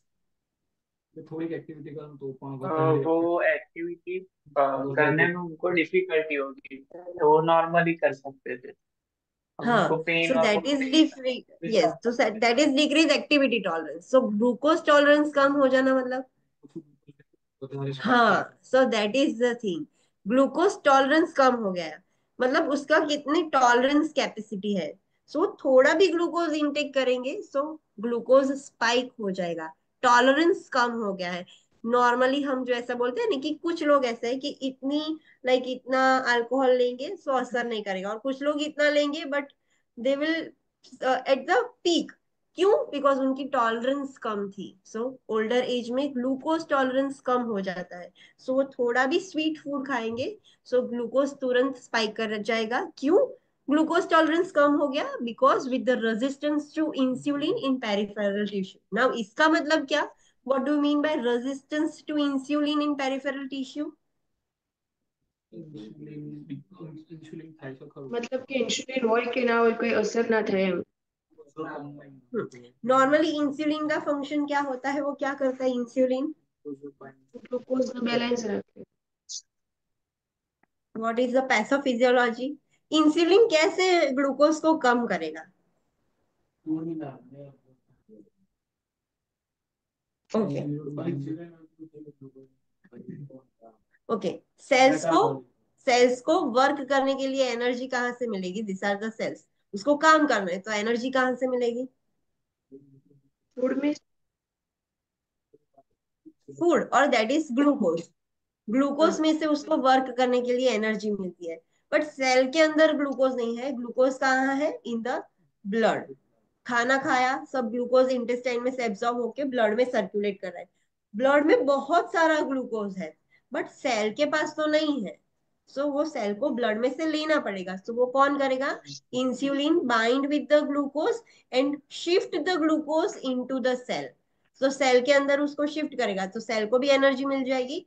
तो रेजिस्टेंस टू इंसुलिन मतलब क्या? कि इंसुलिन है बट वो इंसुलिन ग्लूकोज के साथ बाइंड होके अंदर सेल्स पर पेरिफेरल टिश्यूज में उसको ट्रांसपोर्ट नहीं कर पा रहा है। सो दैट्स व्हाई ब्लड में एक्सेस ग्लूकोज है but cells do not get the energy. Understood?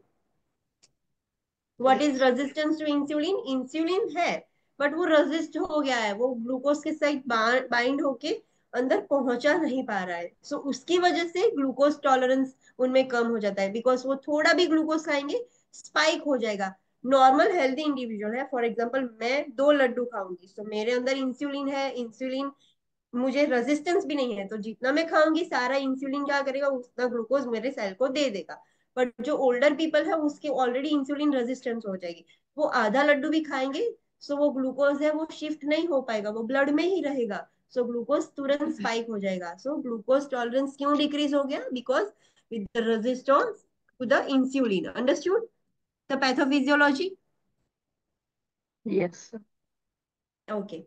Assess family history for obesity and diabetes mellitus. Yes. They are endocrine metabolic disorders. So family history में obesity होगी तो उसको भी obesity के risk है, family history में diabetes है तो उसको भी होगा। So you have to assess that thing. Teach the client to dress warmly in cool or cold environment. Yes, हमने देखा कि they are more susceptible to get to hypothermia in the cold weathers because उनका fat loss और वो सब हो गया। So we have to teach them कि अगर ठंडे वेदर कूल वेदर में जाओ तो वार्मली अच्छे से ड्रेसअप होके जाओ, protect your self. Next is renal and urinary system. Normally क्या होगा? जैसे जैसे एज होगी यूरिनरी सिस्टम का फंक्शन कैसा हो जाएगा?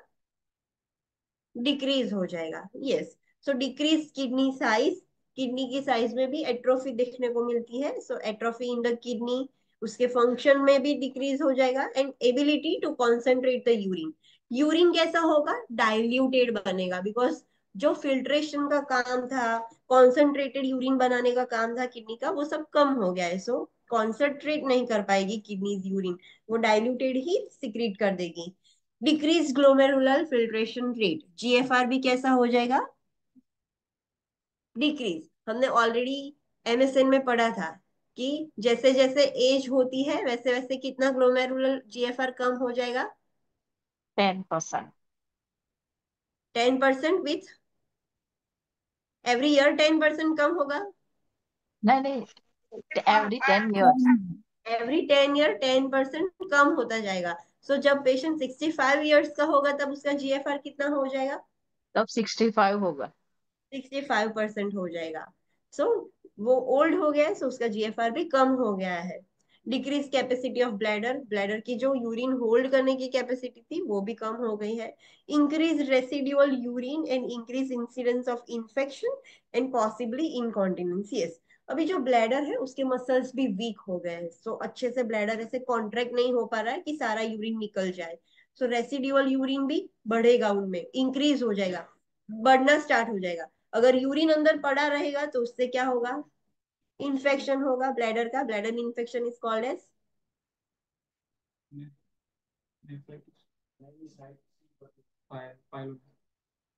Bladder infection is called as,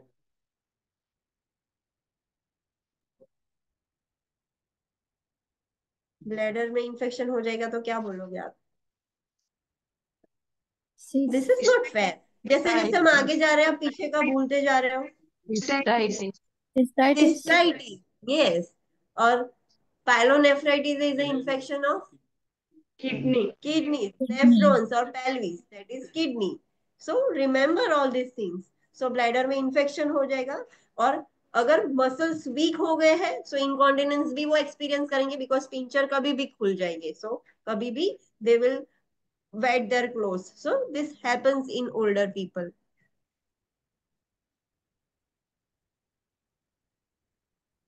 Impaired medication excretion, yes, उनकी किडनी का फंक्शन कम हो गया है, सो आप कोई भी मेडिसिन दोगे, एक्सक्रीशन का काम किसका था, मेडिसिन एक्सक्रीशन का काम किसका है, Kidney. किडनीज का, मेटाबॉलिज्म का काम किसका है, Liver. लीवर का। हाँ, सो उनका किडनी फंक्शन कम हो गया है, सो मेडिसिन अच्छे से एक्सक्रीट होगी बॉडी में से, No. नो नहीं होगी। So you have to be very careful, अगर कुछ ऐसी मेडिकेशंस है, सो आपने दी मेडिसिन और उसकी बॉडी में से एक्सक्रीट नहीं हुई, so you have to check the blood test करना होगा, देखना होगा कि उसकी ब्लड में अभी भी कितनी मेडिसिन है। अगर अच्छे से एक्सक्रीट नहीं होगी और आप सेकेंड डोज दे दोगे तो ओवरडोज हो जाएंगे, बिकॉज मेडिसिन का जो एक्सक्रीशन है वो इम्पेयर हो गया है। Evaluate prescribe medicine for possible contribution to retention, yes, जैसा मैंने बोला कि आपको मेडिसिन इवेल्युएट करनी पड़ेगी कि कितना रिटेन है, उसके बॉडी में कितनी है। सिर्फ आप देते ही जाओगे सो देर विल बी ओवरडोज, वो एक्सक्रीट तो हो ही नहीं रही बॉडी में से उसका अमाउंट, सो रिटेंशन ना हो जाए वो आपको चेक करना होगा।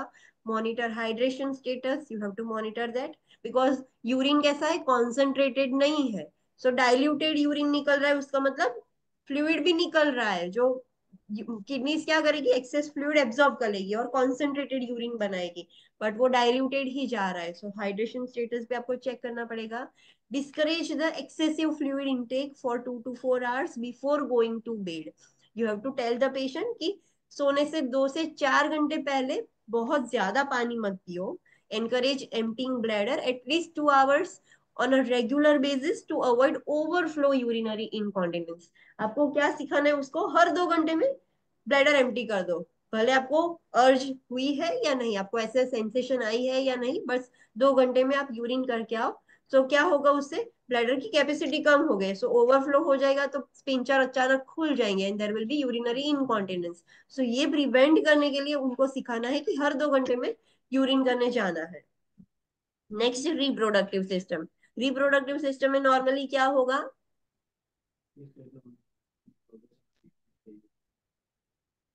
हार्मोन सारे डिक्रीज हो जाएंगे, सो सेक्सुअल ड्राइव भी कम हो जाएगी। Yes, so decrease testosterone production and decrease the size of testis. Males में टेस्टोस्टेरोन प्रोडक्शन कम हो जाएगा, जो साइज है टेस्टिकल्स की वो डिक्रीज हो जाएंगी। Changes in the prostate gland leading to urinary problem such as retention. Older age में क्या चेंजेस होंगे प्रोस्टेट ग्लैंड में? प्रोस्टेट ग्लैंड कैसा हो जाएगा? हाइपरट्रॉफी, हाइपरप्लेसिया मतलब बीपीएच। हाइपरट्रॉफिड हो जाएगा, यस, बीपीएच। सो अगर प्रोस्टेट एनलार्ज हो जाएगा तो क्या कंप्रेस हो जाएगा? यूरेथ्रा। यूरेथ्रा कंप्रेस हो जाएगा, so there will be problem like retention. Hesitancy होगी, हेजिटेंसी मींस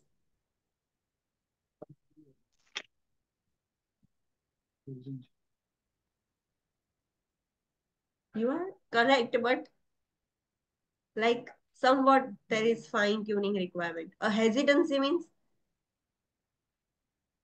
યુરિન પાસ કરો હશે પણ નહીં થાય. They want to pass the urine, but वो जो इनिशिएट करना चाहिए, यूरिन का फ्लो निकलना चाहिए, वो निकल ही नहीं रहा है, देर इज एन हेजिटेंसी। और स्ट्रेस इनकॉन्टिनेंस, हेजिटेंसी होगी या फिर स्ट्रेस इनकॉन्टिनेंस होगा, अचानक वो खुल जाएंगे। प्रीडिस्पोजिंग टू यूरिनरी इन्फेक्शन, यूटीआई होने के रिस्क है, रिटेंशन होगा तो ये सब होगा तो उससे यूटीआई होगा।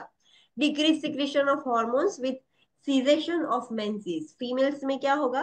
हार्मोन सिक्रेशन कम हो जाएंगे, सो मेंसेस का भी सीजेशन हो जाएंगे, मेंसेस स्टॉप हो जाएंगे। वजाइनल चेंजेस देखने को मिलेंगे, क्या चेंजेस होगा वजाइना में?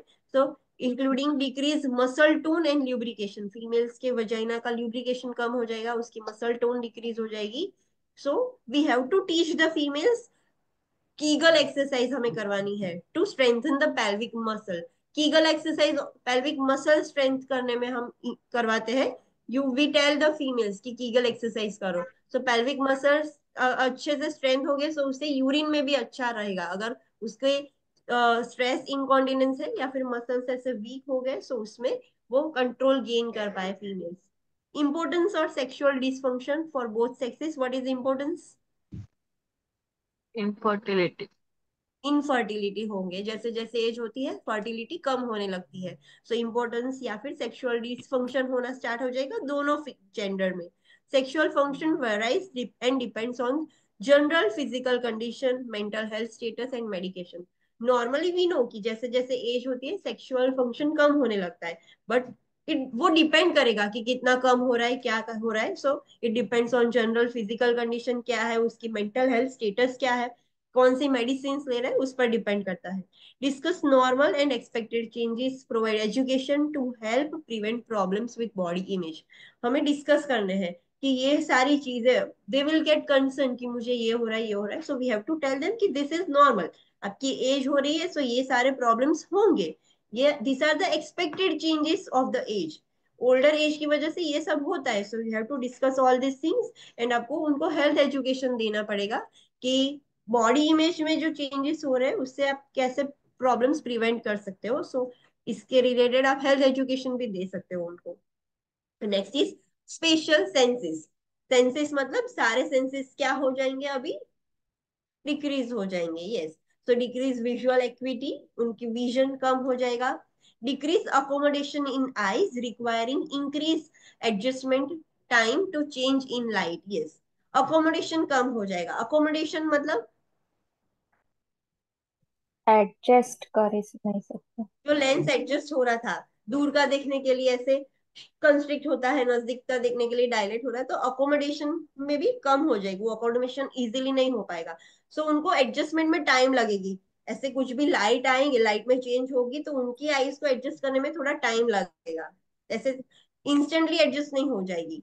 Decrease peripheral vision and increase sensitivity to glare, peripheral vision side का विजन उनको अभी कम दिखेगा, और ग्लेयर से वो बहुत सेंसिटिव हो जाएंगे। ग्लेयर मतलब ऐसे बहुत स्ट्रॉन्ग लाइट उन पर आएगी, सो उनको कुछ भी नहीं दिखेगा, they are more sensitive to towards glare. Presbyopia and cataract formation, what is stress बायोपिया?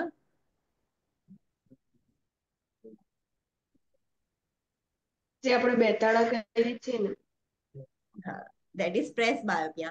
तो प्रेस बायोपिया होता है, presbyopia is related to aging and cataract formation हो जाएगा। एजिंग की what is presbycusis? What is presbycusis? Presbyopia मतलब जो हम muscle weak हो जाते हैं and they can not read the near objects का नजदीक का उनको नहीं दिखेगा, that is presbyopia and it happens due to aging. What is presbycusis? Old students को तो पता होना चाहिए, यू हैव स्टडीड दिस।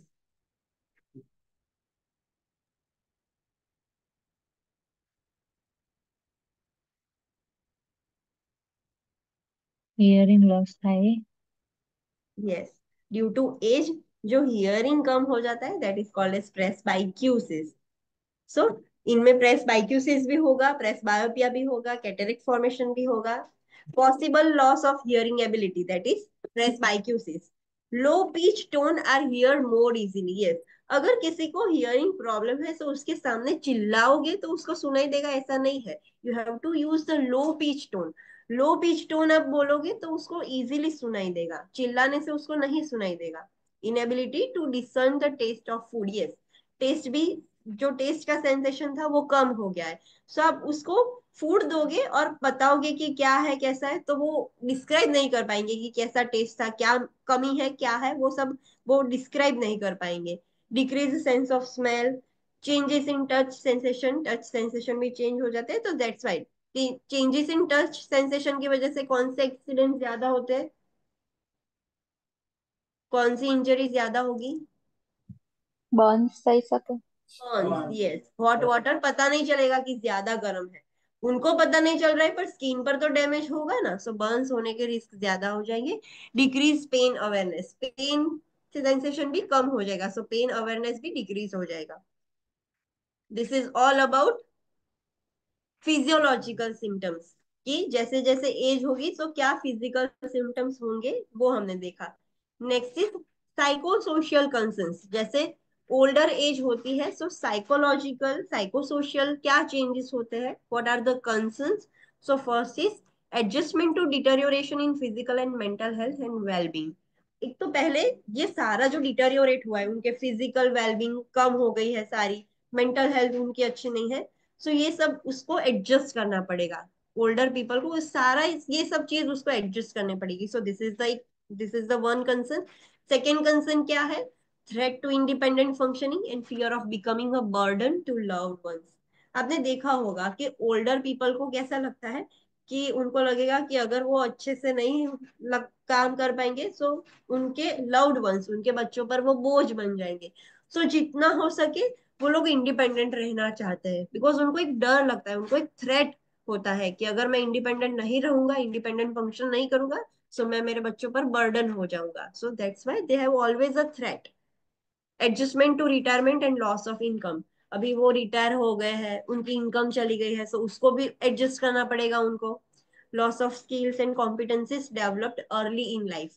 जो जब वो एडल्ट थे तो उनके अच्छे वो जो स्किल्स उन्होंने डेवलप किए थे, कॉम्पिटेंसीज उन्होंने डेवलप की थी अपने अंदर, वो सारी अभी चली गई है। Coping with changes in role function and social life. अभी उनके रोल्स, जो रोल्स एंड रिस्पॉन्सिबिलिटीज है वो चेंज हो गए हैं। सोशल लाइफ जो उनकी थी, उनके फ्रेंड्स जो एडल्ट थे जब वैसा कर रहे थे, सब चेंज हो गया है, सारे रोल्स चेंज हो गए। सो उसको वो भी कोप करना पड़ेगा, सो that is also a concern. Diminished quantity and quality of relationship and coping with loss. एक तो जो रिलेशनशिप्स थे उन्होंने जो बनाए थे वो क्वांटिटी भी कम हो गई, लाइक पहले 10 फ्रेंड्स थे उनके, now due to the older age they are only 2 और 3। सो क्वांटिटी भी रिलेशंस की कम हो गई और क्वालिटी भी कम हो गई। आपने देखा होगा कि ओल्डर जैसे जैसे बूढ़े होते हैं सब उनके साथ बैठना उठना पसंद नहीं करते, सो क्वालिटी भी रिलेशंस की कम हो गई है, क्वांटिटी भी कम हो गई है। And they have to cope with loss. Older age में उनके आसपास नियर वंस की डेथ होने लगेगी, सो उनको ये सारे लॉस से भी कोप करना पड़ेगा। Dependence on governmental and social system, yes. अभी उन वो किस पर डिपेंडेंट है? Social system. Social system means normally उनके बच्चों पर डिपेंडेंट है। सोसाइटी की स्कीम्स, गवर्नमेंटल स्कीम्स, उस पर वो ज्यादा डिपेंडेंट रहने लगेंगे अब। Access to social support system, उनको अभी सोशल सपोर्ट सिस्टम का एक्सेस लगेगा, उनको जरूरत पड़ेगी। Cost of health care and medication एक कंसर्न होगा उनमें, because they can not afford health care का कॉस्ट, मेडिसिन का कॉस्ट वो अफोर्ड नहीं कर पाएंगे, so that is also concern. Loss of independence in living, driving and other daily functions. एक तो उनकी इंडिपेंडेंस चली गई है, कैसे जीना है कैसे करना है खुद से अभी वो नहीं कर पाएंगे, उनको दूसरों के हिसाब से जीना पड़ेगा। ड्राइव नहीं कर सकते, डेली फंक्शंस वो खुद के नहीं कर सकते। Not having a youthful look and may affect a person self image. पहले जो जवानी में कैसे दिखते थे, now they will look different. So वो सब चेंज हो गया है, they do not have a youthful look, ऐसे यंग लुक नहीं है। उसकी वजह से उनके सेल्फ, खुद की सेल्फ इमेज में भी अफेक्ट करेगा। So this are the psycho social concern, psychological concern जो ओल्डर पीपल एक्सपीरियंस करते हैं। Next is mental health concern. हमने फिजिकल देखे, साइकोलॉजिकल देखे, एंड मेंटली कौन से वो कंसर्न्स, मेंटल हेल्थ क्या उनको अफेक्ट करता है। So first is depression. आपने देखा होगा कि majority of older person suffer from depression. Why? The increase dependency that older adult में experience can lead to hopelessness, helplessness, lower sense of self control and decrease self esteem and self worth. क्यों उनमें depression ज्यादा होता है? तो पहले तो dependent हो जाते हैं, सारे ओल्डर एडल्ट्स दूसरों पर डिपेंडेंट हो जाते हैं, उनके बच्चों पर। सो उसकी वजह से एक तो होपलेस फील करते हैं, हेल्पलेस फील करते हैं, उनकी सेल्फ कंट्रोल की सेंसेस चली जाती है, सेल्फ एस्टीम सब कुछ कम हो जाता है, सेल्फ वर्थ भी कम हो जाता है। उनको लगता है कि they are only a burden, अभी वो कुछ काम के नहीं है, कुछ भी नहीं है, बस ऐसा उनको फील होता रहता है। This changes can interfere with the daily functioning and lead to depression. ये सारे चेंजेस हुए, दूसरों पर डिपेंडेंट हुए और हेल्पलेस होपलेस फील करने लगे। सो उसकी वजह से क्या होगा, उनका जो डेली फंक्शन था उस पर भी अफेक्ट होगा, बैड अफेक्ट, और उसकी वजह से वो डिप्रेशन एक्सपीरियंस करते हैं। Depression is a common mental health behavioral problem among older adults in the community. सारे older adults, majority of older adults, they suffer from depression. So depression is most common in older community. Second, वो क्या experience करते हैं? Grief. Grief मतलब कुछ loss हो गया है और उसकी वजह से जो दुख हम एक्सप्रेस करते हैं, that is called as grief. हम जो एक्सपीरियंस करते हैं, so the client reacts to the perception of loss including physical, psychological, social and spiritual expect. जो भी लॉस हुआ है, उसकी फिजिकल स्ट्रेंथ भी आपने देखा कि फिजिकल सिम्टम्स सब कम हो गया था, तो वो भी उसके लिए तो एक लॉस है ना, कि मेरा ये सब पहले में ऐसा था अब ये हो गया। सो उसका भी उसको ग्रीफ होगा, दुख होगा। साइकोलॉजिकल जो सिम्टम्स है उसका भी उसको दुख होगा। सोशल और स्पिरिचुअल एस्पेक्ट्स सब में वो सब डिक्रीज हो गया, तो सारे लॉस का उसको दुख होगा। आइसोलेशन उनमें कॉमन है। आइसोलेशन क्यों? So client is alone and desires contact with others but is unable to make that contact. अभी बुढ़ापे में वो अकेला हो गया है, उसको दूसरों के साथ कांटेक्ट करना है बट वो कर नहीं पाता है। So they experience isolation. Suicide is also common. So depression can lead to thoughts of self harm. अगर वो डिप्रेस हो जाएंगे, so they will do such things. ऐसा लगेगा कि दवाई पी लेता हूँ तो सब खत्म हो जाए। So they do suicide. Self harm के उनको thought आएंगे due to depression. Depression differs from delirium and dementia. Yes, don't get confused. Depression is different from delirium and dementia. What is delirium?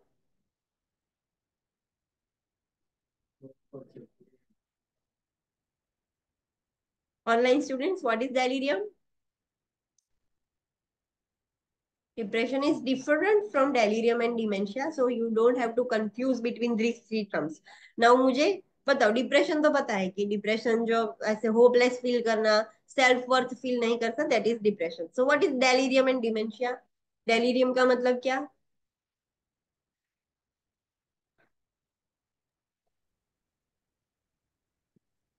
What is delirium and dementia? જેમાં patient confuse રહે, એની mental abilities decrease થઈ જાય. So that is delirium or dementia? delirium, confusion Okay. Or what is dementia? A loss of memory, એટલે એ યાદ ના રહે patient એમ. Okay. So simply याद रखना है, delirium means भ्रम होना. They are not aware of like real things. उनको सब चीजों में भ्रम होने लगता है, they are more confuse. So delirium means भ्रम होना, ऐसा याद रख सकते हो। एंड डिमेंशिया मीन्स फॉरगेटफुलनेस, वो सब भूल जाते हैं। तो this is different from depression. Depression का मतलब वो नहीं होता है, everything is different, that we will see in next table.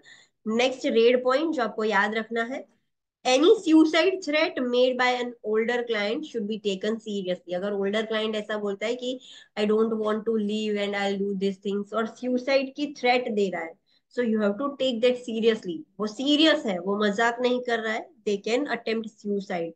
सो कुछ भी suicide threat given by older client, you have to take that seriously. Understood? Okay.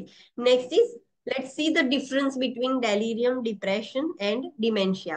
So first, each and every characteristics हम देखेंगे. So first is onset. Onset means जल्दी तुरंत कैसे आता है वो. हाँ. So delirium is a sudden and abrupt. Delirium ऐसे सडनली उसको, अभी शांति से बैठा है और सडनली उसको भ्रम होना स्टार्ट हो जाएगा, सडनली उसको डेलीरियम हो जाएगा. So it is sudden. फिर डिप्रेशन कैसे होगा? So recent may relate to life changes. Depression तो सडनली नहीं आएगा, बट अभी जो लाइफ चेंजेस हुए हैं उसके उसके लाइफ में, सो उसकी वजह से धीरे धीरे डिप्रेशन आ रहा है. But it is not that much slow and that much fast as delirium. And dementia कैसा होगा? इंसीडियस. इंसीडियस मतलब what do you mean by insidious? Time थोड़ा टाइम इंसीडियस का मतलब क्या होगा? यू आर नॉट अवेयर कि आपको वो हो रहा है. It is so slow.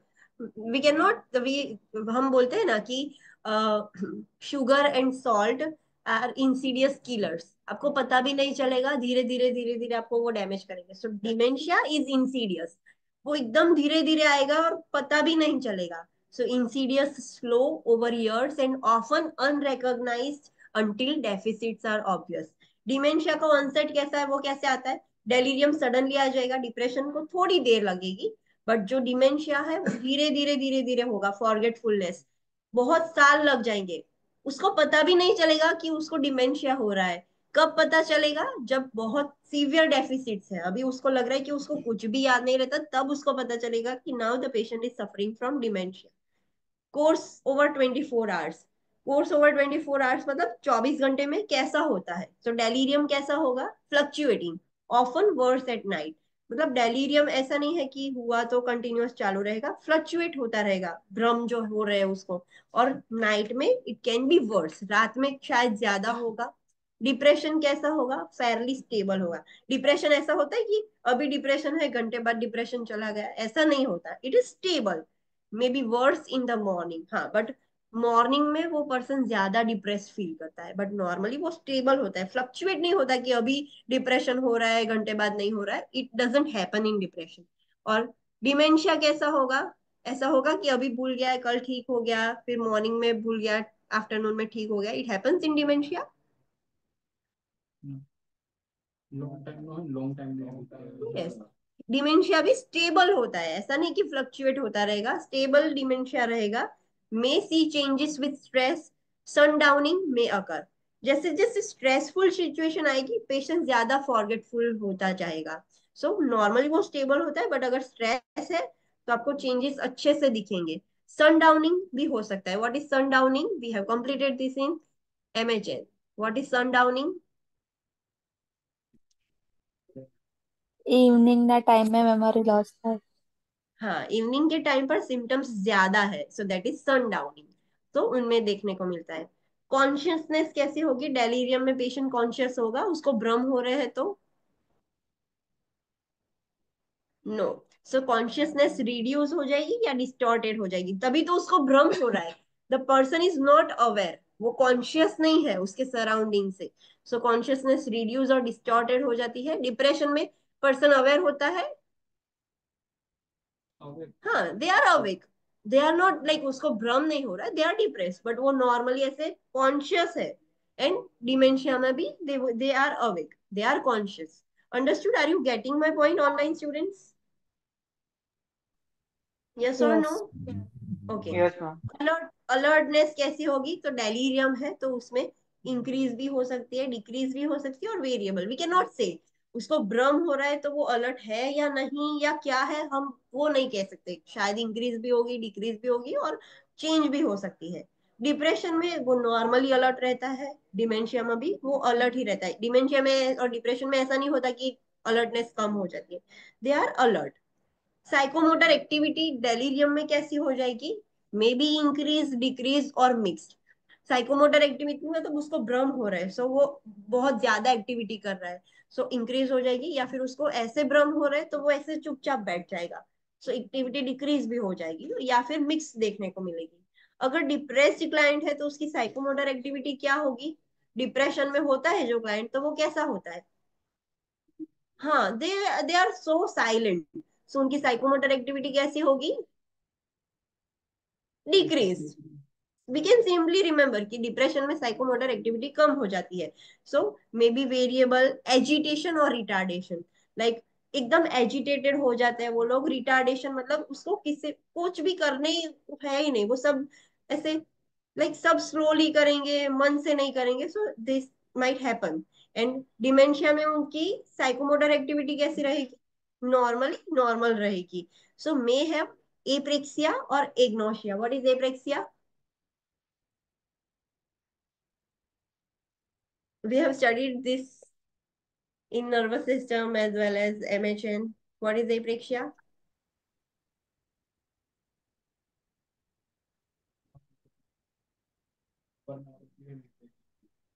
What is agnosia?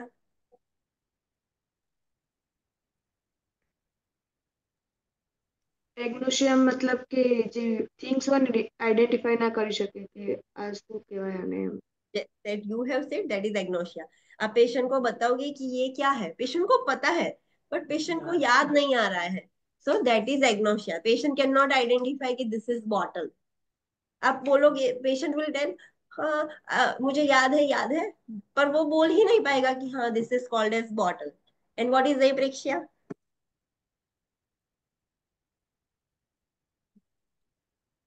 What is apraxia? No. What is apraxia? Difficult speech. Yes, difficulty in speech. उसको पता नहीं है like how to use the words, वो वर्ड्स को कैसे यूज करेगा, उसको कुछ बोलना है याद नहीं है, that is another thing. But इसको मुझे कैसे यूज करना है? अगर ये पेन को ऐसे बोले कि गिव मी पेन, पेन चाहिए बट वो पेन को बॉटल बोल रहा है, so they are using wrong words.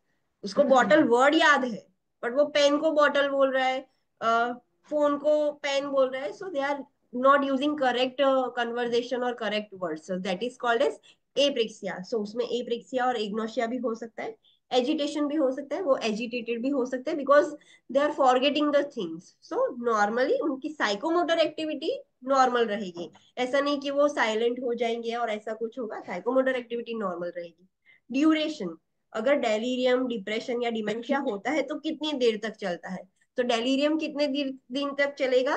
Hours और वीक्स। कुछ घंटे के लिए उसको भ्रम होगा या फिर कुछ वीक्स के लिए सेम भ्रम उसको होता रहेगा। सो कुछ आवर्स के लिए, कुछ वीक्स के लिए उसको डेलीरियम चलता रहेगा। डिप्रेशन कैसा होगा? Variable and may be chronic. Depression change होता रहेगा। फॉर एग्जाम्पल, एक मंथ के लिए बहुत ज्यादा डिप्रेस है, फिर थोड़ा अच्छा हुआ, फिर डिप्रेस हो गया, या फिर क्रोनिक भी होगा। क्रोनिक मतलब उसको अच्छा हो ही नहीं रहा है, वो डिप्रेस ही रह रहा है। एंड डिमेंशिया कैसा होगा, कितनी टाइम तक चलेगा? इयर्स के लिए, बिकॉज फॉरगेटफुलनेस है, तो ऐसा नहीं है कि महीने तक वो भूल गए थे अभी उनकी मेमोरी अच्छी हो गई है, वो इंसीडियस है, तो सालों तक डिमेंशिया चलता ही रहेगा।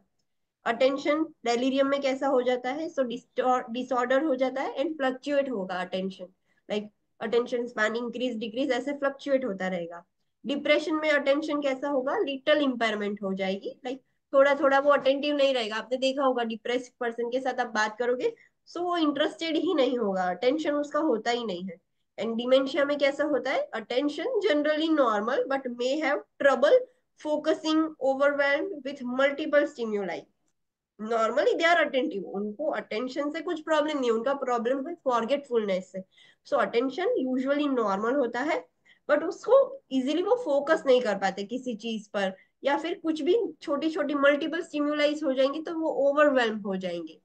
ओरिएंटेड, ओरिएंटेड मतलब ओरिएंटेशन टू प्लेस पर्सन, वो किस आजू बाजू की चीज से, पर्सन से, टाइम से, प्लेस से वो अवेयर है। सो ओरिएंटेशन डेलीरियम में कैसा होगा? यूजुअली इम्पेयर्ड एंड फ्लक्चुएट, उसको भ्रम हो रहा है, सो उसको पता भी नहीं है कि उसके आजू बाजू वाला पर्सन क्या है। आप टाइम के बारे में पूछोगे तो वो टाइम से भी ओरिएंटेड नहीं हुआ, so it may happen that they get impaired and it fluctuates in delirium. Depression में क्या होगा, usually normal but may answer I don't know to question और may not try to answer. जो person है depression में है, ऐसा नहीं है कि वो ओरिएंटेड नहीं है, उसको पता भी है उसका नाम क्या है, उसका सन क्या है, what is the time, where you are, place, time, person, सबसे वो ओरिएंटेड है। बट आप उससे क्वेश्चन पूछोगे because the person is not interested, so वो आपको बोल देगा आई डोंट नो, मुझे नहीं पता, या फिर वो आंसर ही नहीं करेगा। पूछोगे फिर भी वो बोलेगा ही नहीं because the person is not interested. But वो ओरिएंटेड होता है। और जो डिमेंशिया वाले हैं उसमें क्या होगा, so generally normal to person, वो पर्सन से ओरिएंटेड है बट नॉट टू प्लेस और टाइम। जो डिमेंशिया वाले पर्सन है वो पर्सन से तो ओरिएंटेड है कि उनको आप कौन हो तो पता चलेगा, सन डॉटर वो सब आइडेंटिफाई करेंगे, बट आप कहाँ पर हो, what is the time, so place और टाइम से वो ओरिएंटेड नहीं होंगे। May be impaired and may make up answers और answer close to the right thing और may confabulate but tries to answer. आपने मेंटल हेल्थ में जब पोस्टिंग की होगी तब हम ऐसे एग्जामिनेशन करते थे, मेंटल हेल्थ एग्जामिनेशन, तो उसमें ओरिएंटेशन चेक करते थे। ओरिएंटेशन चेक करने के लिए टाइम और प्लेस का आप कैसे क्वेश्चन पूछते थे, कितने बजे है, खाना कितने बजे खाया था, इतने बजे क्या किया था, so for this you are identifying that they are oriented to time. Place orientation के लिए आप कैसे क्वेश्चन पूछोगे ऑनलाइन स्टूडेंट्स, प्लेस से ओरिएंटेड है या नहीं आइडेंटिफाई करना है तो कैसे क्वेश्चन पूछोगे आप, school, where is your school right now, in which place you are, ये प्लेस कहाँ पर है, फॉर एग्जाम्पल दिल्ली कहाँ पर है ये, so this is the orientation to place. So हमें पता है कि वो पर्सन से ओरिएंटेड है, प्लेस और टाइम से ओरिएंटेड नहीं है। तो जब भी आप उसको क्वेश्चन पूछोगे तो वो क्या करेंगे, आंसर्स मेकअप करेंगे, कुछ भी तुक्का लगा देंगे, make they will make up the answers, उसके दिमाग में ऐसे बनाएंगे कि जितना हो सके उतना राइट आंसर देने का ट्राई करे। So they will make the answer, they will confabulate, ऐसे ब्लफिंग करना स्टार्ट कर देंगे। उनके साथ ऐसा कुछ हुआ नहीं है but they will create a situation कि हाँ उनके साथ ऐसा हुआ है, but anyhow they will try to answer you. Speech कैसी होगी डेलीरियम में, सो ऑफन इनकोहेरेंट, स्लो और rapid, may call out repeatedly और रिपीट द सेम फ्रेज। जिसको डेलीरियम हो रहा है उसकी स्पीच कैसी होगी, तो इनकोहेरेंट होगी। वो जो पर्सन डेलीरियम में होगा और आप उससे बात करोगे सो कोहेरेंट नहीं होगा, कुछ भी बोलता रहेगा। उसकी स्पीच एकदम स्लो भी हो सकती है या फिर रैपिड भी हो सकती है, और रिपीटेडली एक फ्रेज वो रिपीट करता रहेगा, कंटिन्यूअसली वो रिपीट करता रहेगा। डिप्रेशन वाला क्लाइंट होगा वो कैसा बोलेगा, एकदम स्लो, बिकॉज पर्सन डिप्रेस्ड है। और डिमेंशिया वाला कैसा बोलेगा, so difficulty in finding words, perseveration, already वो सारे वर्ड्स भूल गया है, सो उसको वो वर्ड्स याद हो जाएगा, ऐसा होगा।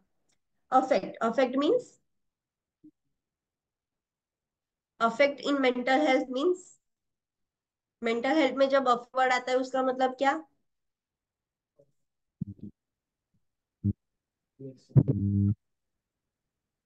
Harsil you are trying to speak, sorry, affect affect means, emotions. you are not audible clearly. Affect means feeling emotions.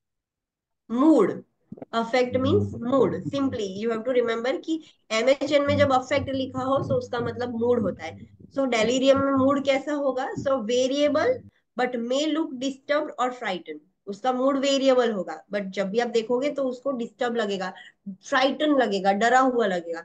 Depression में उसका मूड कैसा होता है, फ्लैट, किसी भी चीज में उसको इंटरेस्ट नहीं होगा, एकदम फ्लैट मूड होगा। और डिमेंशिया में उसका मूड कैसा होगा, slowed response, may be labile, एकदम स्लो रिस्पॉन्स देगा, ऐसे लेबाइल होके, लाइक क्या करूं क्या नहीं, they are not aware of this things, तो एकदम स्लोली वो रिस्पॉन्स करेगा। So this are the difference between delirium, depression and dementia.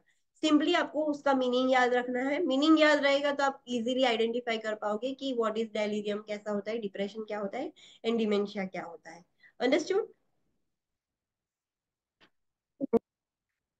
So let's do a quick revision. आज हमने क्या देखा? So we have started new chapter, that is care of older clients, the priority concepts of development and safety. What is aging? Aging का मतलब क्या होगा?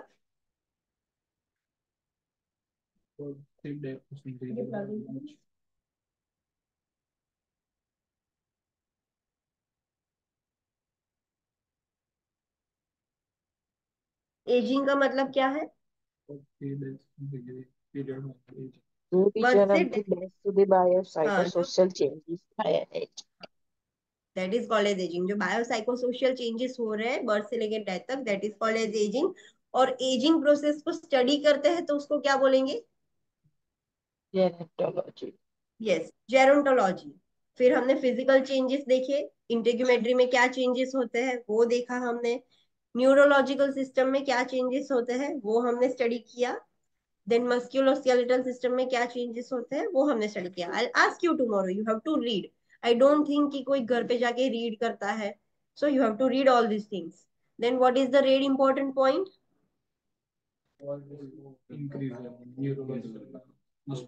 Online students, what is the red important point? Risk of falls due to changes in neurological and musculoskeletal system. उनको fall का risk ज्यादा है, but why उनको fall का रिस्क ज्यादा है? Because of neurological and musculoskeletal system. फिर cardiovascular system में चेंजेस जो होते हैं, फिजियोलॉजिकल चेंजेस, वो हमने देखे। रेस्पिरेटरी सिस्टम का देखा, हिमेटोलॉजिकल सिस्टम का देखा। What is the red important point?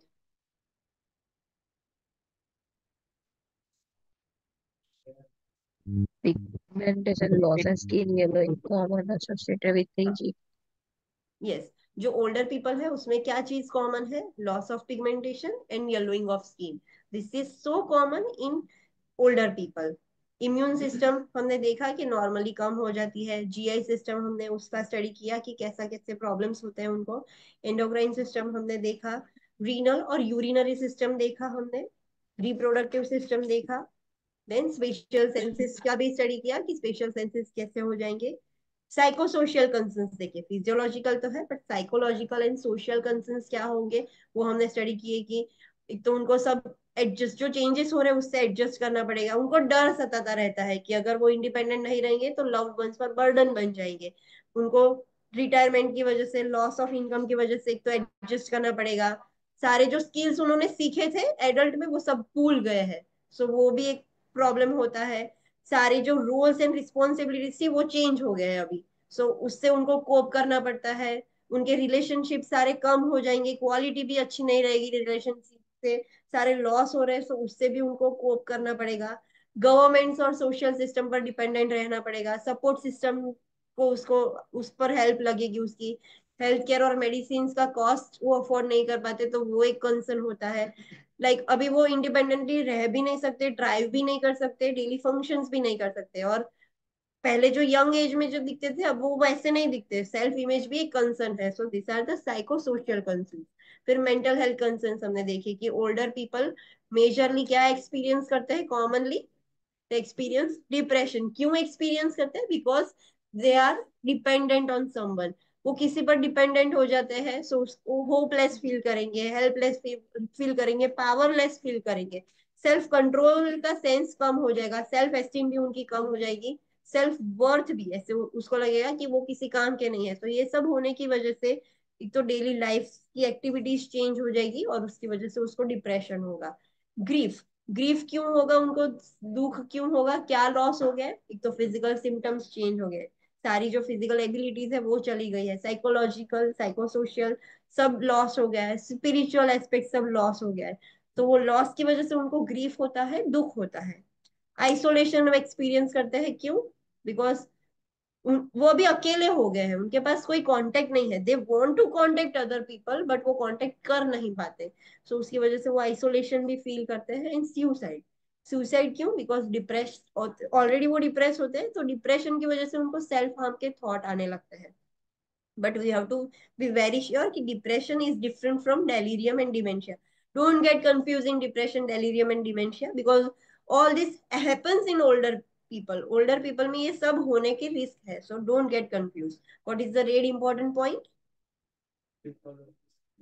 हाँ, online students, What is the red important point?